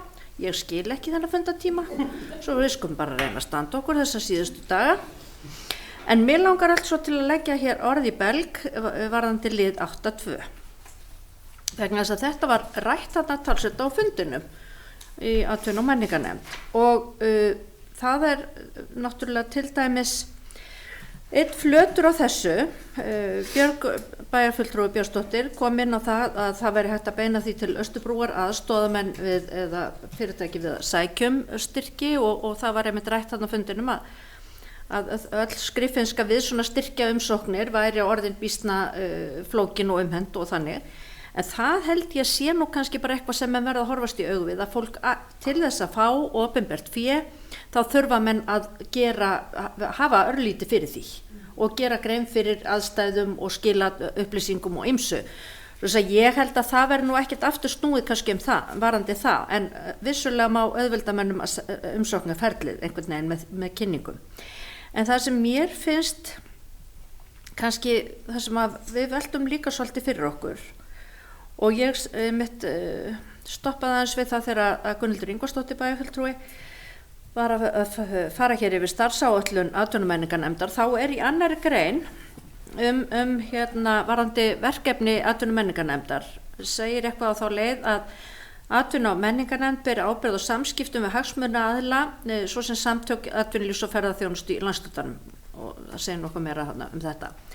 Og af því að við ræddum nefnilega á þessum fundi hvernig á að koma upplýsingum út, við hverja á að tala, hverjir eiga að tala við hverja, hvernig hægt að upplýsa menn svona hluti eins og til dæmis þennan flutningsjöfnunarsjóð, og þetta alveg eins og bæjarfulltrúi Björg Björnsdóttir sagði, að samkvæmt þessu sem að málshefjandi Sigrún Hólm Þorleifsdóttir sagði á fundunum, þá höfðu 2 fyrirtæki sótt sem sagt í þennan sjóð sem Byggðastofnun hýsir, og framlög til sjóðsins voru skert vegna þess að það bárust ekki umsóknir í hann og fjármagni var ekki nýtt. Og þarna finnst mér við vera, þetta bara einhvern veginn rekst hvað á annað, og nú bara finnst mér að þetta skiptir allir máli, ekki síst þegar við erum að sveitarfélagið að stækka og verður enn víðfeðmara, og þar að leiðandi fjölbreyttara atvinnulíf sem að verður hér innan okkar sveitarfélagamarka. Hvernig ætlar atvinnulífið að mynda sér vettvang þannig að sé hægt að tala við það og koma til þess upplýsingum? Ég held nefnilega að það allt endalaust hægt að segja það að sveitarfélagið á að sjá þetta og sveitarfélagið á að sjá þetta og það á að kynna þetta og koma þessum upplýsingum áfram. En hvert á það að koma því? Það ekki nóg að hafa netfangaskrá, þið vitið, það bara eitthvað sem endalaust að breytast. Ég held að þetta sé bara hlutur sem að fólk sem hér í atvinnurekstri þarf bara að hugsa alvarlega, ef það vill vera í rauninni í ef að eiga að vera góð samskipti þannig að það komist upplýsingar á milli aðila. Og nú bara, ég var nú að hugsa það í þessu samhengi,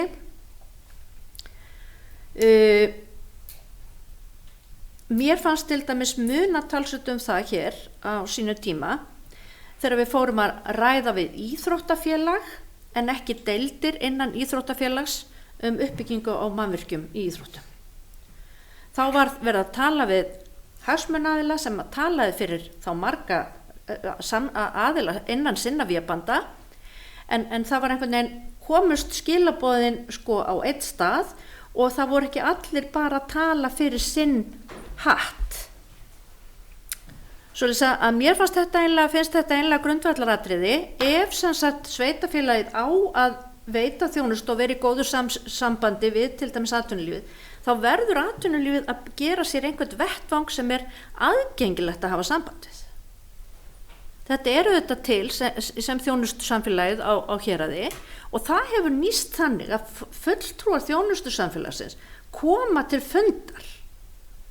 Og það líka endalaust að segja það, og auðvitað hafa menn alveg rétt fyrir sér því bæjarfulltrúarnir eiga bara að fara út í fyrirtækin og ræða við þá, bæjarstjórinn á bara að koma út í fyrirtækin og ræða við menn, en þetta verður býsna umhent í hennu daglega amstri.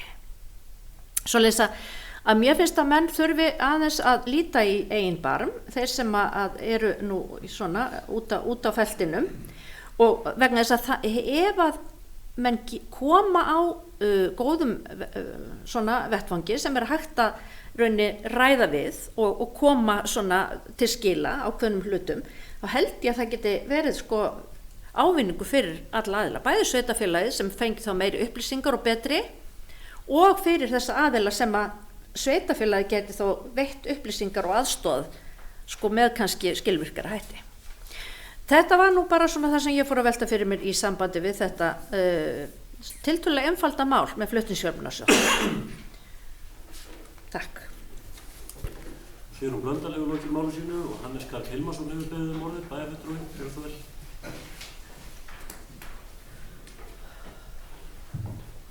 Forseti, bæjarfulltrúar, starfsmenn, það er kannski bara östuð varandi 8.2, kannski bara vandinn að það sé svona fá fyrirtæki sem nýta þetta, að mun bara hafa ekki upplýsingar þetta, kannski vita menn bara ekki af þessu sjóð. Þetta þurfi kannski bara að vekja meiri athygli á honum. Ég held að skriffiskan, þó hún sé mikil, þá leysa menn það, því það eru miklu peningar í húi.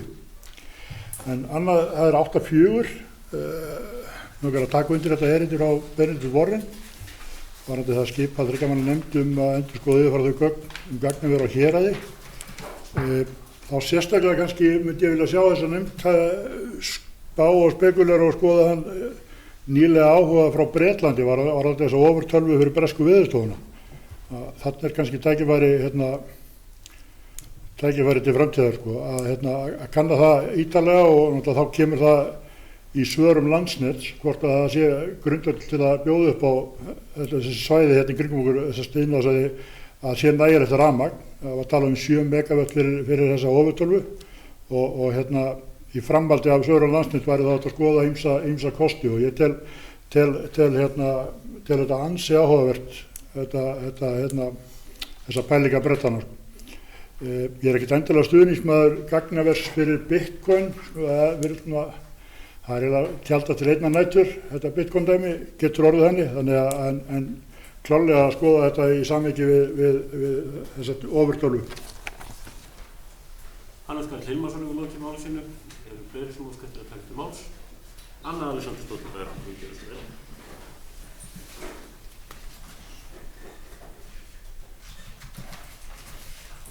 Forseti og góðu fundarmenn, það er liður 8.2 með flutningsjöfnunarstyrkin. Þetta var einmitt talsvert mikið rætt hérna líka á mánudagsfundinum hjá okkur meirihlutanum og þar kom nú fram að eftir þetta fór inn á fund atvinnu- og menningarnefndar þá var Austurbrú búin að deila þessu eða setja inn auglýsingu að deila inn á Facebook síðunni til að vekja athygli á þessu. Og klárlega eru náttúrulega einhverjir þetta eru ráðgjafarinn Austurbrú sem geta veitt ráðgjöf en það svo sem enginn sem gerir umsóknina fyrir menn. En bara ég fór inn á Byggðastofnun og þar nú bara fyrsti flipinn er flutningsjöfnun og þar eru nú nefndir 2 aðilar innan Byggðastofnunar sem eru umsjónarmenn sjóðsins og þar eru netföng, þar allar upplýsingar, það eru mjög góðar upplýsingar þarna inni, þú veist, varðandi ef þú ert að sækja þá fyrir framleiðslu og þú veist, og hvað er styrktæft og hvaða gögn þarf að skila og þannig að þetta er mjög aðgengilegt inn á síðu Byggðastofnunar. Þannig að sko, en það sem ég að velta fyrir mig sko, ég held að mörgum, það er bara nóg að gera hjá öllum og fyrirtæki kannski ekki með starfsmenn sem bara eru í, þetta tekur tíma og einmitt ég held, maður heyrir að atvinnurekendur finnst oft mjög mikil skriffinnska í kringum styrkja umhverfið. Ekki veit ég það hvort að það er mikið í kringum þetta en við höfum heyrt að í tengslu við uppbyggingarsjóð og tengslu við fleira. Þetta sé svakalega mikil skriffinnska bæði í umsóknarferlinu, í skýrslugerðum og menn hafi bara ekki þennan tíma hjá starfsmanni til að sinna þessu. Þannig að en mér finnst sko eins og hlutverk fljóstaséraðs að vekja athygli á svona og að sjálfsögðu hlutverk Austurbrúar að vekja og það er það sem við getum gert, það er að vekja athygli atvinnurekenda á hvað svo þetta svolítið liggur það hjá þeim hvað þeir gera en það er eiginlega svolítið sorglegt að heyra einmitt að fjárhæði sjóðin þeir hafi lækkað fjárhæðinu sjóðin því að það sóttu svo fáurum en bara vildi vekja athygli á þessu hvað þetta allt aðgengilegt þarna inn á heimasíðu Byggðastofnunar. Takk. Anna Alexandersdóttir hefur lokið máli sínu. Kannski þá að...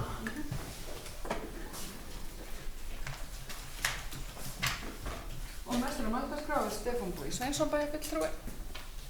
Forseti og ágæta fundafólk. Langaði að tæpa aðeins á lið 8.2 eins og fleiri og kannski svo sem segja tiltölulega svipaða hluti samt.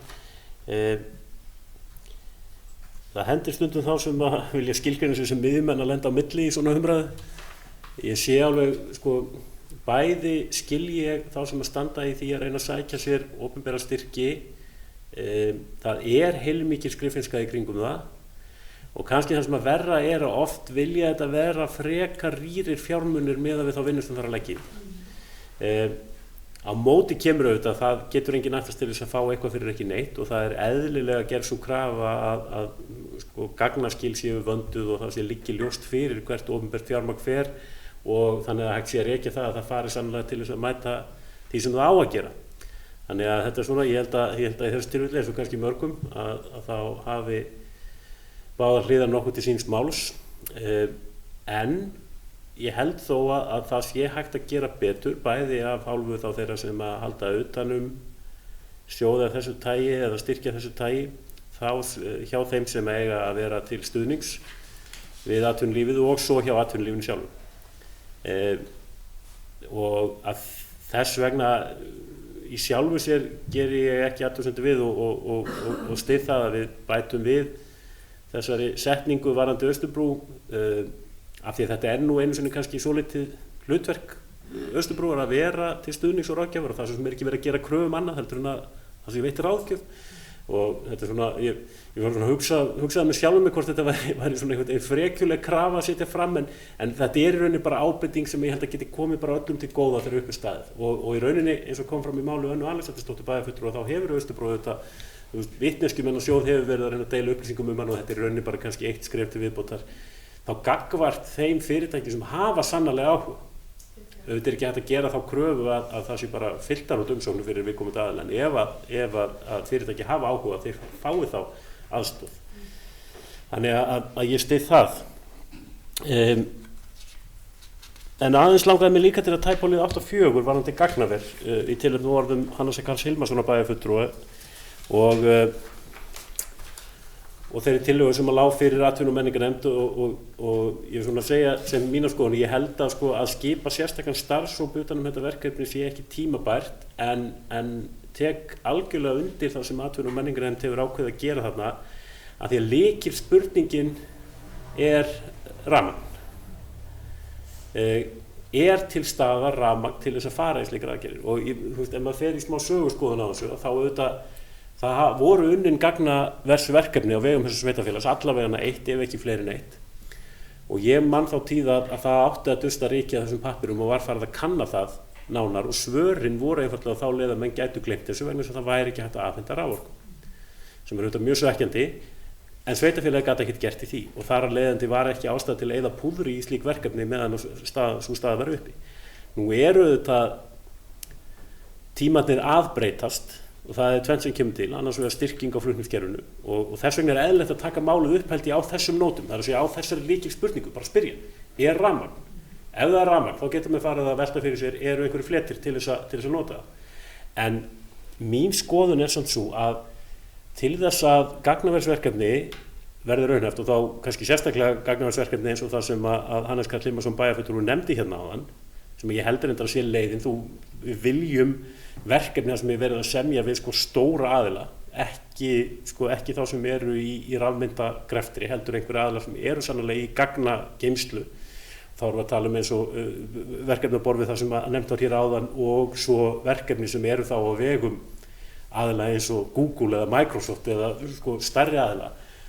Til þess að slík verkefni geti komast á koppinn held ég að þau verða að tengjast nefnilega virkjanaverkefni. Ég held að við erum bara að segja það eins og af því að ég ekki viss það að menn nái þessu með bara almennu flutningskerfinu.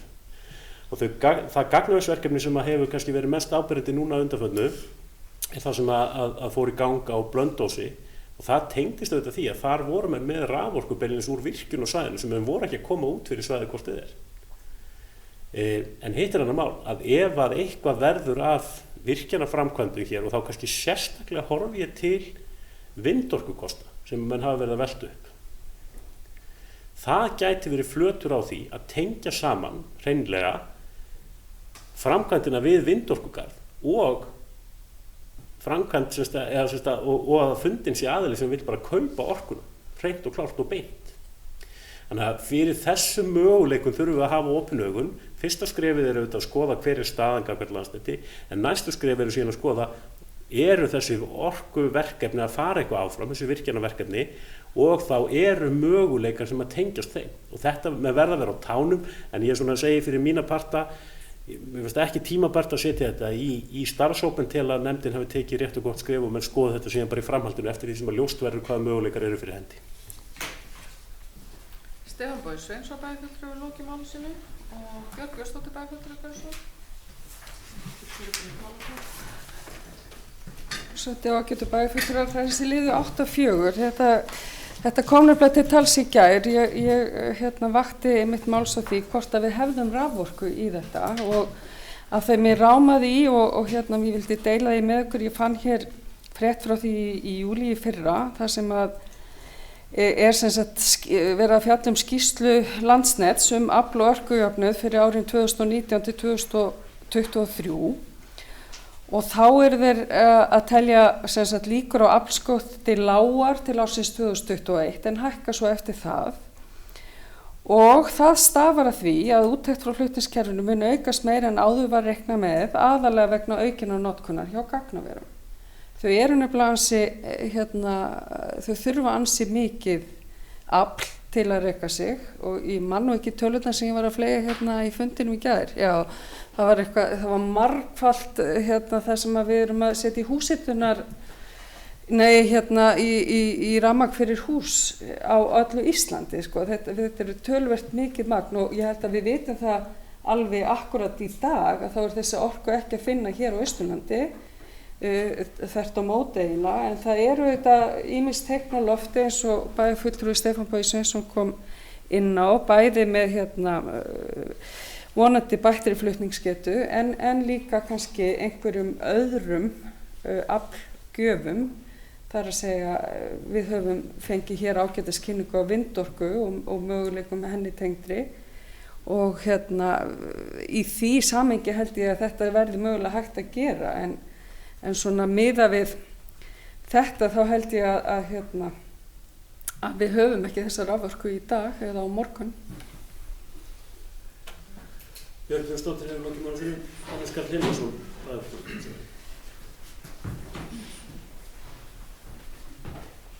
Forseti bæjarfulltrúar starfsmenn. Ég satt kynningu hjá Landsneti á Hótel Héraði. Það ekki verið fyrir afrekar, 2018. Þar töluðu þeir að það væri 20 megavatta ónotaðir í Kárahnjúkum en það vantaði bara flutningsgetuna þaðan til að nýta það í eitthvað annað. Þeir kynntu í þeirri kynningu að 2020 væri flutningskerfið klárt til að flytja þá umfram orku sem til staðar. Þarna er eins og Stefán segir að spurningin frá nefndin bara góð og gild, fá svör frá Landsneti hvað hvort það er til rafmagn og hvað er mikið og hvort það sé til flutningsgeta til staðar. Vindorka er möguleiki, ég las í einhver skýrslu að gagnaver þyrfti 9 megavatt, held að það sé rétt sko. Þannig að fáum bara svör í því hvort að rafmagn er til og nú svo er líka verið að Geitdalsvirkjun er í einhverju ferli núna og það er kannski hugsanlega rafmagn í framtíðinni, það veit það ekki. Þannig að endilega halda þessu máli gangandi. Takk.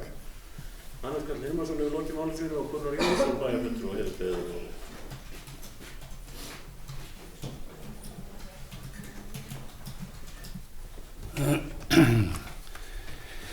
Forseti, góðir fundarmenn, það eru 2 liðir hér undir og ég ætla aðeins að koma inn á báða. Það var byttu nú við 8-4 og var það ekki 8-2, já alveg rétt.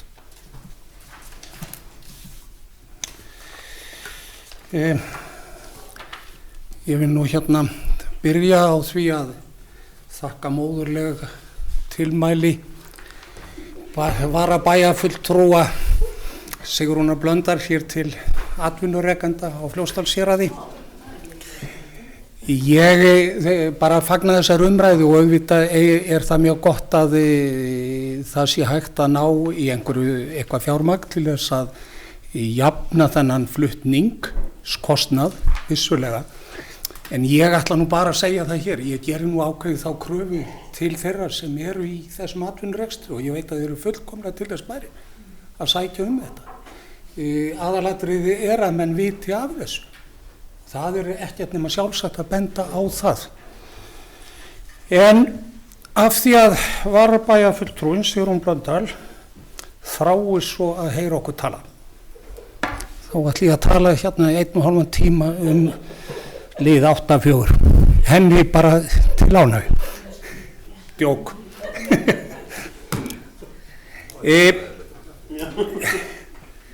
Ég bara mjög ánægður með þessa tillögu hér sem liggur hér fyrir 8-4 og heitir gagnaver. Þetta í raun og veru miklu meira heldur en gagnaver. Þetta bara almennt atvinnu uppbyggingar möguleika hér á svæðinu. Og raforku, vissulega tengja með þetta raforku og síðan loksis varð ég nú glaður þegar ég heyrði að menn voru farnir að tala vindorku. Ég hef stundu verið sussaði niður hér og ég sé langt á undan mér þegar ég að tala vindmyllur og ég geti haldið langa töl það hvað þetta sé vistvæn orka og sjálfsagt að fara í þetta og stuðla að því, en því miður nú liður hérna einhverstaðar fyrir á dagskráni þar sem að þetta mál í vinnslu og einhverju uppnámi, einhver samþykkt sem að við gerðum hér einhvern veginn í bæjaráði, vorum snjöll og vildum endilega drífa niður 2 vindmyllur með Lagafoss og það kannski akkurat ástæðan fyrir því að mér langar að tala þetta. Raforka framleidd með vindmyllum, það framkvæmdir afturkrafar, mínu viti, það meira en verður sagt mikið af þeim framkvæmdum sem við erum að framleiða raforku með í dag, en vindorka ein og sér kannski ekki stabíl orka. Það starfa, ef ég að skilja þetta rétt og ég held að það sé auðvelt að skilja það starfa best í samstarfi með vatnsafli. Og mér finnst þetta mjög spennandi til lengri tíma að við byggjum þetta upp. Sko, menn tala jafnvel háað og kvin í vindmyllum. Ég skil ekki alveg þetta sko, það kvinu hérna frá götunni, það var að móka snjó hérna út á hann og við höldum bara áfram að funda eins og ekkert sé. Það fljúga flugvélar hérna, við heimtum meiri flugtrafík, það kvín í þeim, yfir hausamótanum á mér meðal annars og samt ég ekki vitlausaðri en ég held ég. Þannig að mér finnst menn vera viðkvæmir fyrir þessu og við erum að tala að nýta raforku, þetta sé vistvæn orka, við viljum draga úr kolefnissporinu og allt þar fram eftir götunum. Við megum á sama tíma ekki svona draga lappirnar í því að þessu sé komið á fót og komið á fót, ég kannski ekki tala einhver stórkostleg vindorku vera akkurat núna, en eins og dæmi lítur út til dæmis með vindmyllur, 2 vindmyllur við Lagafoss. Ég þeirra skoðunar að þar sé skólabókadæmi það hvernig vatnsorka og vindorka gæti unnið saman. Og það ég margbúin að segja þetta að ég held að það væri bara gott að þetta kæmist á laggirnar og kæmist upp og þá gætu líka íbúar tekið upplýsta afstöðu það hvernig lítur þetta út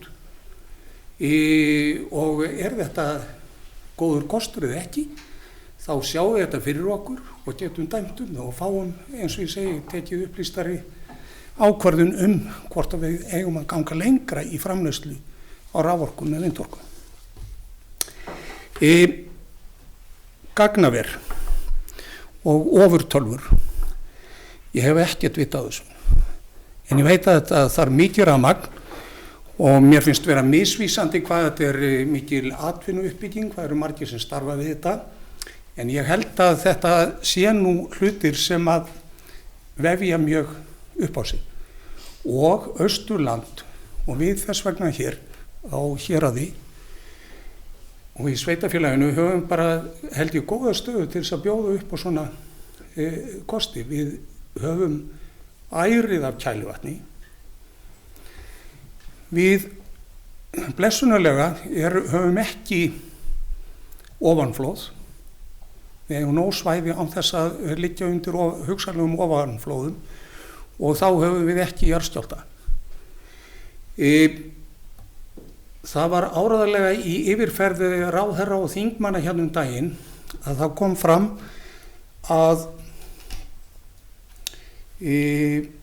það stendur til og eru hugmyndir að leggja nýjan sæstreng, altså gagnastreng, ljósleiðara til landsins. Það eru einhverju hugmyndir það. Og það er kannski ákveðin, eins og ég skildi umræðuna við þetta borð, þá er það kannski ákveðin forsenda fyrir því að það sé hægt að byggja upp, hvað ég segja, ver fyrir ofur tölvur eða eitthvað slíkt.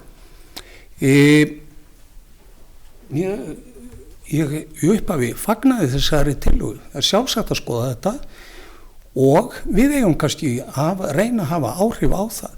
Hvar kemur þessi strengur í land og annað slíkt? Þá er ég að tala nýjan ljósleiðara og þrýsta á það. Og það er ekkert verra að eyða orkunni í þetta ef að þetta skapar atvinnu og tekjur fyrir fólk og þjóðarbúið. Þannig að ég er bara mjög ánægður með þetta og mætti gera meira því að koma með svona hugmyndir sem að gætu elt hér atvinnulíf og ekki síst ef að við getum byggt á innlendum orkugjöfum.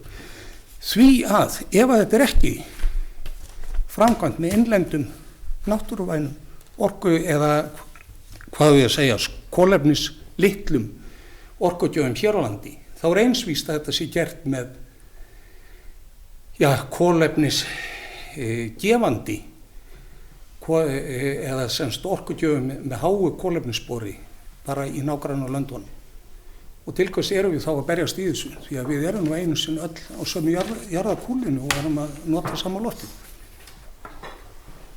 Gunnar Jónsson hefur lokið máli sínu. Eru fleiri sem óska eftir að taka til máls?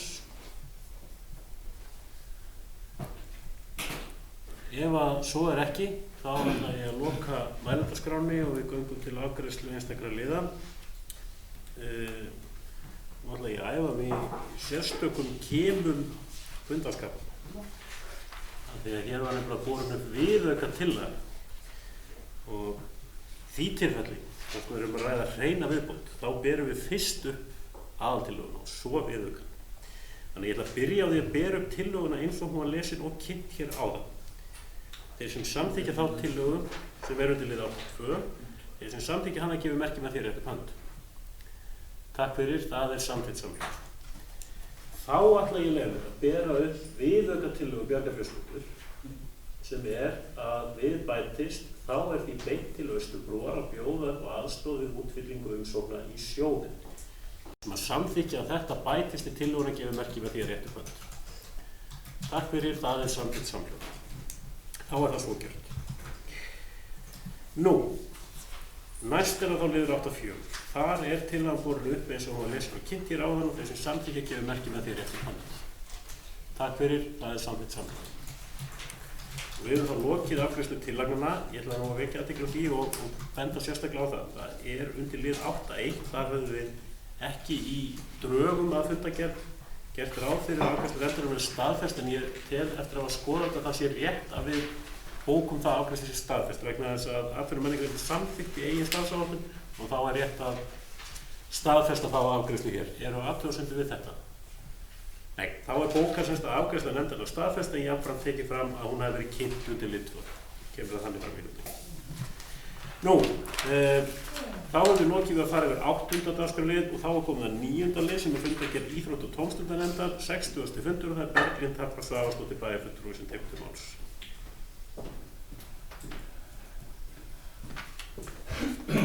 Forseti, góðu fundamenn. Ég ætla að fara hérna yfir fundagerð íþrótt- og tómstundanefndar númer 60. Hún fundagerðin í 4 liðum og 2 teknir út. Fyrst það liður 9.1, frístund 2019 til 2020.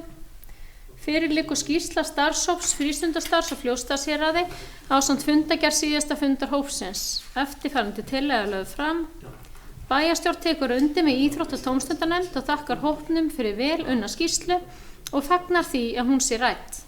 Mikilvægt að skoða sé að frístundastarf verði á heils árs grundvelli til að tryggja að faglega sé unnið að málaflokknum. Samþykkt að vísa ábendingum fyrirkomulag á frístundastarfi sumarið 2020 til bæjarráðs til nánari skoðunar. Seinni liðurinn liður 9.3. Snjómokstur og snjóhreinsun á gangstéttum og göngustígum.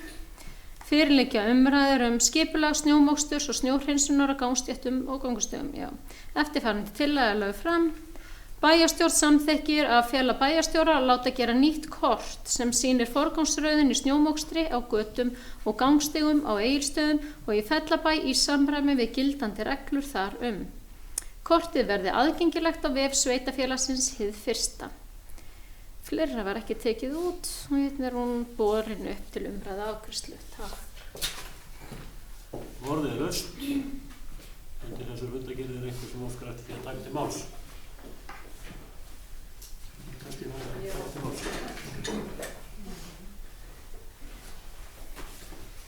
Stefán Bogi Sveinsson bæjarfulltrúi sem óskar eftir að taka til máls. Forseti og ágæta fundafólk, ég ætla aðeins að ræða liði 9.1 og 9.3 þar sem að tillögurnar voru gerðar. Bara til þess að gera stuttlega grein fyrir því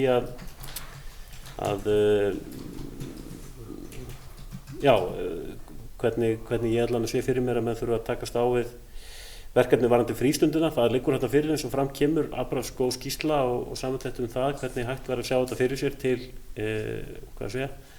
til lengri framtíðar og skýrslan góð og mjög góður grundvöllur að frekari vinnu og skipulagi. Það hefur eins og verið bent á það eins og þannig kemur fram að það væri æskilegt að reyna að finna leiðir til þess að bjóða upp á einhvers konar frístundastarf strax nú í sumar. Ég ætla ekki að lofa því að þetta sé eitthvað sem mann geti hrist fram úr erminni, en þetta allavega í ljósi svona bæði tillagna í skýrslunni og umræðu sem hefur orðið meðan á vettvangi íþrótta- og tómstundanefndar, að þá þetta allavega einn af messu virði að kanna stöðuna og kanna hvað hægt er að gera í sumar. Það þekki flestir að foreldrar yngri barna, þau eiga svona svolítið erfitt með að samræma sumarfrí og sitt og barnana og fleira, þannig að allt sem hægt er að gera til þess að koma til móts við foreldra, það þessi virði að skoða það. Og það það verkefni sem bæjarráð hefur fengið og ég tel rétt að vísa þetta í bæjarráðs af því þetta kannski tekur svolítið yfir fleiri en eitt svið, að menn skoði svona aðeins hvernig fjárheimildir liggja og hvað hægt að gera í þessu sambandi. Varðandi lið 9.3 þá það má kannski segja að þetta er að sumuleyti óvenjulegt að hér liggur fyrir tillaga sem í rauninni á sér ekki stóð í tillögugerð nefndarinnar þannig séð. En tilfellið það að þegar farið var að skoða málið þá það auðvitað þannig að á svona ýmsum vettvangi þá höfum við rætt það margoft hversu mikilvægt það að það liggi fyrir góðar upplýsingar það hvernig snjómokstri háttað. Og í rauninni það þannig að reglurnar eru kannski tiltölulega skýrar, en það má deilu hversu aðgengilega þær hafa verið og sérstaklega hafa margir rekið augun í það að til þess við höfum verið með snjómoksturskort en það hefur bara sýnt göturnar en ekki gangstíðina. Og þetta höfum við rætt oft og höfum oft sagt auðvitað ættum við að gera nýtt kort en stundum þetta þannig að þetta svona fer eitthvað svona á milli sviða og nefnda og ég held að það sé rétt í slíkri stöðu að bæjarstjórn bara höggva hnútinn með það. Auðvitað allt kostar peninga en ég held að þetta sé ekki þeir peningar að við þurfum eitthvað sérstaklega að horfa til að gera viðauka við fjárhagsáætlun vegna þessa. Sem bara rétt að við ákveðum það bara hér að þetta verði gert. Þetta svona blasir við að við verðum eiginlega að sjá þetta og íbúar verða að sjá þetta líka til þess að geta gert gert athugasemdir eða komið ábendingar hvernig þetta bæta og uppfæra þetta kerfi. Það verður að liggja fyrir og þá hægt að vinna þetta áfram til bóta. Þannig að það nú ástæðan fyrir því að þessi tillaga lögð í rauninni hér fram í bæjarstjórn án þess beinlínis að nefndin hafi stungið upp á þessu, en ég held að þetta sé svona skynsamlegasta leiðin áfram hvað varðar þetta mál.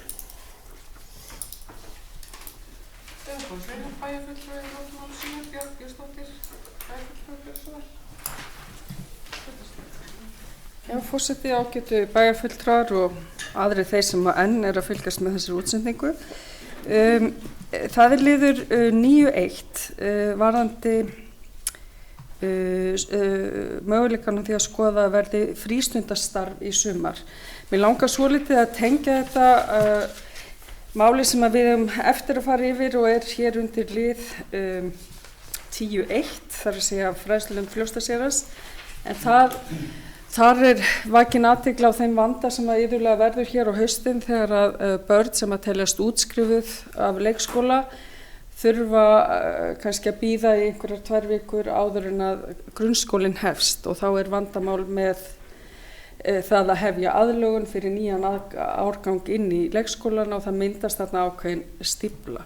Ég held að ef okkur bæri gæfa til þess að koma á einhverju sumarfrístund í sumar, þá gæti það verið allavega ágætis leið svona til þess að kannski leysa þetta með einhverjum hætti, þannig að þessi börn gætu mögulega verið með einu starfsmanni frá leikskóla inn í þessari sumarfrístund. Ég hef sagt það áður og að ég fagna því mjög að þessi skýrsla sé komið fram og hún er vel unnin og það er þarna margar athyglisverðar tillögur, en ef að við getum með einhverju hætti komið því við að skoða það strax að vera með einhvers konar sumarfrístund, þá held ég að það geti verið mjög jákvætt og jafnvel leyst einhvern vanda. Hvað var að lið 9.3, þá tek ég bara innilega undir orð bæjarfulltrúa Stefáns Boga Sveinssonar um það að auðvitað eigum við að vera með kort inn á heimasíðunni sem sýnir hvernig við erum að forgangsraða snjómokstri bæði á götum og gangstígum. Ég er nú geng nú töluvert hér með hundinn minn og það hefur náttúrulega bara verið þannig undanfarið svolítið að maður hefur bara þurft að ganga á götunum. Náttúrulega snjómokstur aðilar hafa ekki haft undan og þá er nú kannski ágætt að geta kíkt inn á kort og séð hvar er mögulega búið að moka, hvert get ég farið. Þannig að ég held að þetta sé hið besta mál og treysti því að Björn muni fylgjast með þessu alveg haugfránum augum, bæjarstjóri Ingimarsson. Björn Björnsdóttir hefur lokið máli sínu. Fleiri sem óskar til að taka til máls. Kristín Sigurðardóttir er þetta gjörðu svo vel. Forseti, aðrir fundamenn. Langar aðeins að koma upp undir lið 9.3 sem var það snjómokstur og snjóhreinsun. Jú, alveg klárlega þá tek ég undir allt sem eins og Stefán Bogi Sveinsson myndist hér áðan og Björg líka. En svona miðað hvernig ástandi hefur verið í sveitarfélaginu, þá langar mig aðeins að benda á það að það er mikilvægt að sýna þeir sem sjáum þennan snjómokstur smá tillitssemi þegar þeir leggja sér mikla vinnu og oft við erfiðar aðstæður og auðvitað náttúrulega bölva maður þeim leið maður kemur út og það er ekki búið að ryðja götuna sína og maður þarf að váða polla og allt svoleiðis en og svona kortlagning gæti alveg riðlast út af því að þeir kannski ná ekki að klára daginn áður eða eitthvað svoleiðis en þá vil ég bara taka upp hanskan fyrir þessu einstaklinga og segja þeir hafa staðið sér alveg bara með ágætum þó svo að gata mín sé fáralega ekki það er búið að ryðja hana en allavega þannig að en við þurfum alltaf að viðhalda þessu með á göngustígunum þegar það eru krakkarnir okkar að labba og svo vil ég bara minna á það að þegar fólk er að labba á götunum það þarf að hæfa endurskinsmerki. Það er reyndar aðeins fara að birta núna en þetta er skelfilegt þegar fólk er að labba á götunum og ekki með endurskinsmerki. Takk. Kristín Sigurðardóttir hefur lokið máli sínu og orðið er laust. Anna Alexandersdóttir bæjarfulltrúi.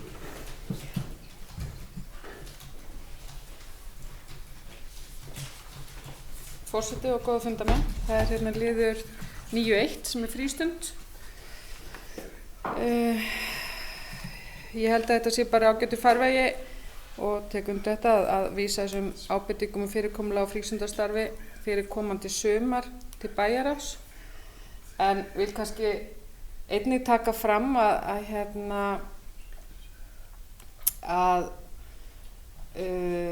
það ekki gert ráð fyrir neinni sumar frístundu fjárhagsáætlun. Þannig að sjálfsögðu þarf að skoða þetta og þessi skýrsla sem liggur þarna fyrir, hún náttúrulega mjög góð til grundvallar í umræðinu framtíðarskipulag og framtíðarsýnina. En það nú komið mars og styttist í júní og svona eins og þetta lagt náttúrulega upp með skýrslunni varðandi það faglega starf sem frístund á að veita með þú veist faglega menntuðum einstaklingum og sem ég tek heils hugar undir, en það verður kannski erfitt að bregðast við því fyrir sumari. Það einnig lagt til að í þessari skýrslu að sumarfrístund loki í 4 vikur og þá kemur þetta, þú veist, hvenær á það að vera, þú veist, það júlímánuður sem allir vilja að 90% af fólki óskar eftir að fara í sumarfrí, en það svo sem get ekki allir komist í frí á þeim tíma. En klálega þarf að fara yfir þetta og það þarf bara að fara yfir hvernig þetta hefur gert. Það einhver fjárhæðarsamning við Hött til að halda úti svona sumarskóla. En eins og einnig kemur fram í þessari skýrslu þá hefur verið taprekstur á því og það þarf náttúrulega að ráða þarna starfsmann til að sinna þessu. Og ef menn ráða sumarstarfsmenn þá væntanlega þarf það að vera samfellt starf en ekki júnímánuður og ágústmánuður. Þannig en það verður bara spennandi að fá þetta til umfjöllunar og skoðunar inn í bæjarráðinu en ég vildi nú bara strax ræða varðandi væntingar það fyrir sumarið að það þarf að finna þessu stað einhver staðar í fjárhagsáætlun sveitarfélagsins. Þannig að það svona hvernig umfangið á þessu verður bara að koma í ljós. En ég vil líka taka undir og það sem Björn Björnsdóttir bæjarfulltrúi minntist á og er í næsta lið, 10. lið fundarins hjá okkur varðandi þennan tíma þegar krakkarnir sem að útskrifast úr leikskólanum að fara í skóla. Hvort möguleiki að brúa það bil eitthvað. Mér finnst við stundu samt oft vera að taka alla ábyrgð af foreldrum áður fyrir maður bara skipulaði þetta með sín börn maður lagði allt á sig til þess að börnin, þú veist, eftir að þau hættu í leikskólan og fóru í sumarfrí að þau þyrftu ekki að fara aftur í 2 vikur inn í leikskólan. Maður reyndi að leysa það eins og maður gat. Vegna þess að allavega mínum börnum þótti það svolítið að vera frá aftur í leikskólan áður en það færi sig upp í grunnskóla. En samfélagið að breytast og það virðist vera það sveitarfélögin þurfa að stíga meira og meira inn í til að leysa vanda foreldrana við að sinna vinnunni og svona. Þannig að það náttúrulega bara sjálfsagt mál og finnst mér að skoða þetta ef að hægt að koma til móts við þarfir þessara fjölskyldna að leysa þessi mál og náttúrulega einnig þannig að þessi hægt að taka skrá inn í leikskólanum yngri börnin. Þannig að það sé ekki langt fram að haust það ferli. En allavega þá verður þetta bara skemmtilegt að taka þetta til umfjöllunar í bæjarráði. Takk til. Takk. Anna Alexandersdóttir hefur lokið máli sínu. Berglind Harpa Svavarsdóttir bæjarfulltrúi, gjörðu svo vel.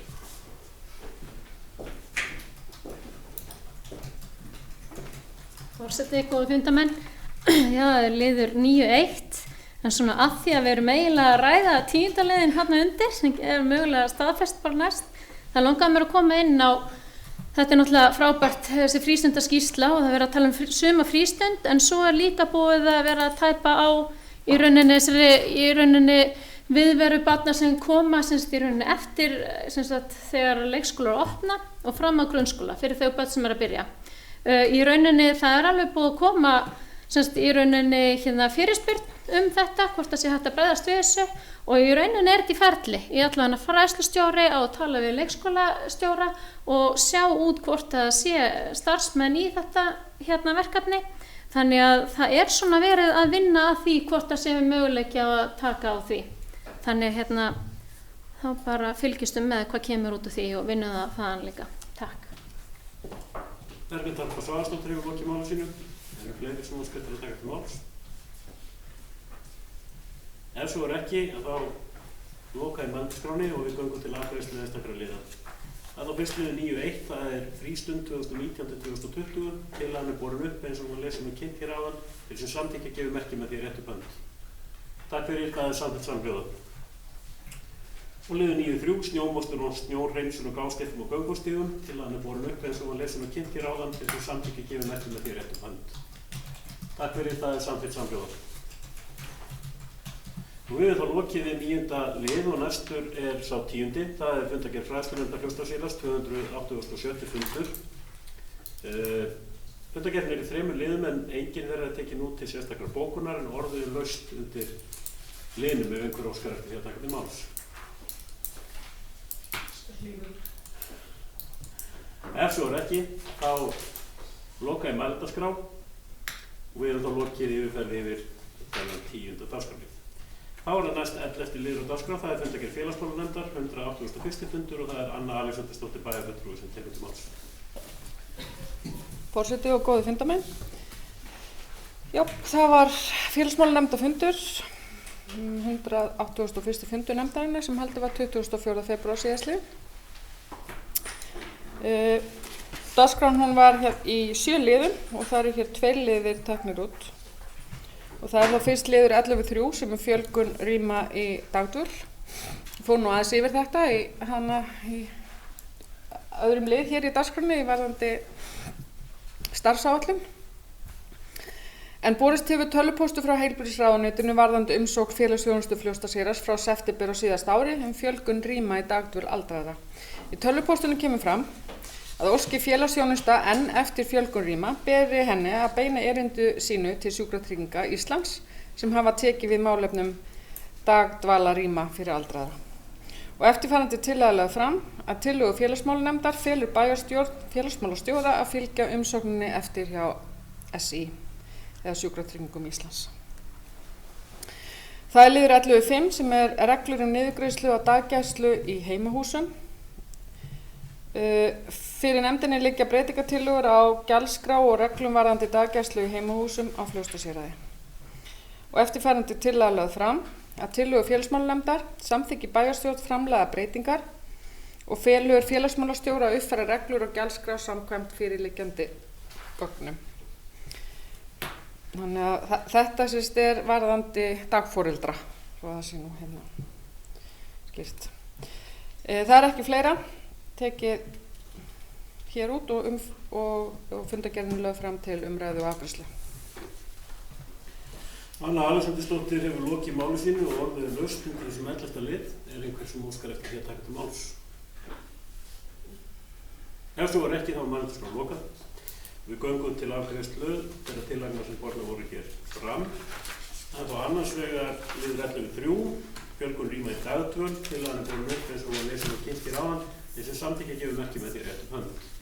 Takk fyrir, það er samfélagið. Og liður 11.5, reglur niðurgreiðslu á daggæslu í heimahúsum, það er tillagan borin upp eins og var lesin og kynnt hér áðan, sem samþykkja gefur merki með því réttum hönd. Takk fyrir, það er samfélagið. Það er ekki náttúrulega. Guðmundur, ég mista þér? Já, akkurat, já. Ég veit að horfa svo lengi á Sigrúnu að ég misti á Guðmundi, þeir voruð ekki í synki. En við erum þá lokið afgreiðslu tillagna. Það er rétt að taka fram hérna það gildir að sama hér til 11.2 og var hér áðan. Það er að segja að það sé rétt að komið fram að afgreiðslu nefndarinnar sé staðfestum til 11.2 af því að nefndin samþykkti í starfsáætlun en jafnframt að hún hefur verið kynnt undir lið 2. En ef ekki athugasemdir við það. Já. En við höfum þá lokið yfirferð yfir dagskrá þessa fundar. Við höfum náða að fara í gegnum, en annars svo skiptum mótið, það er neitt.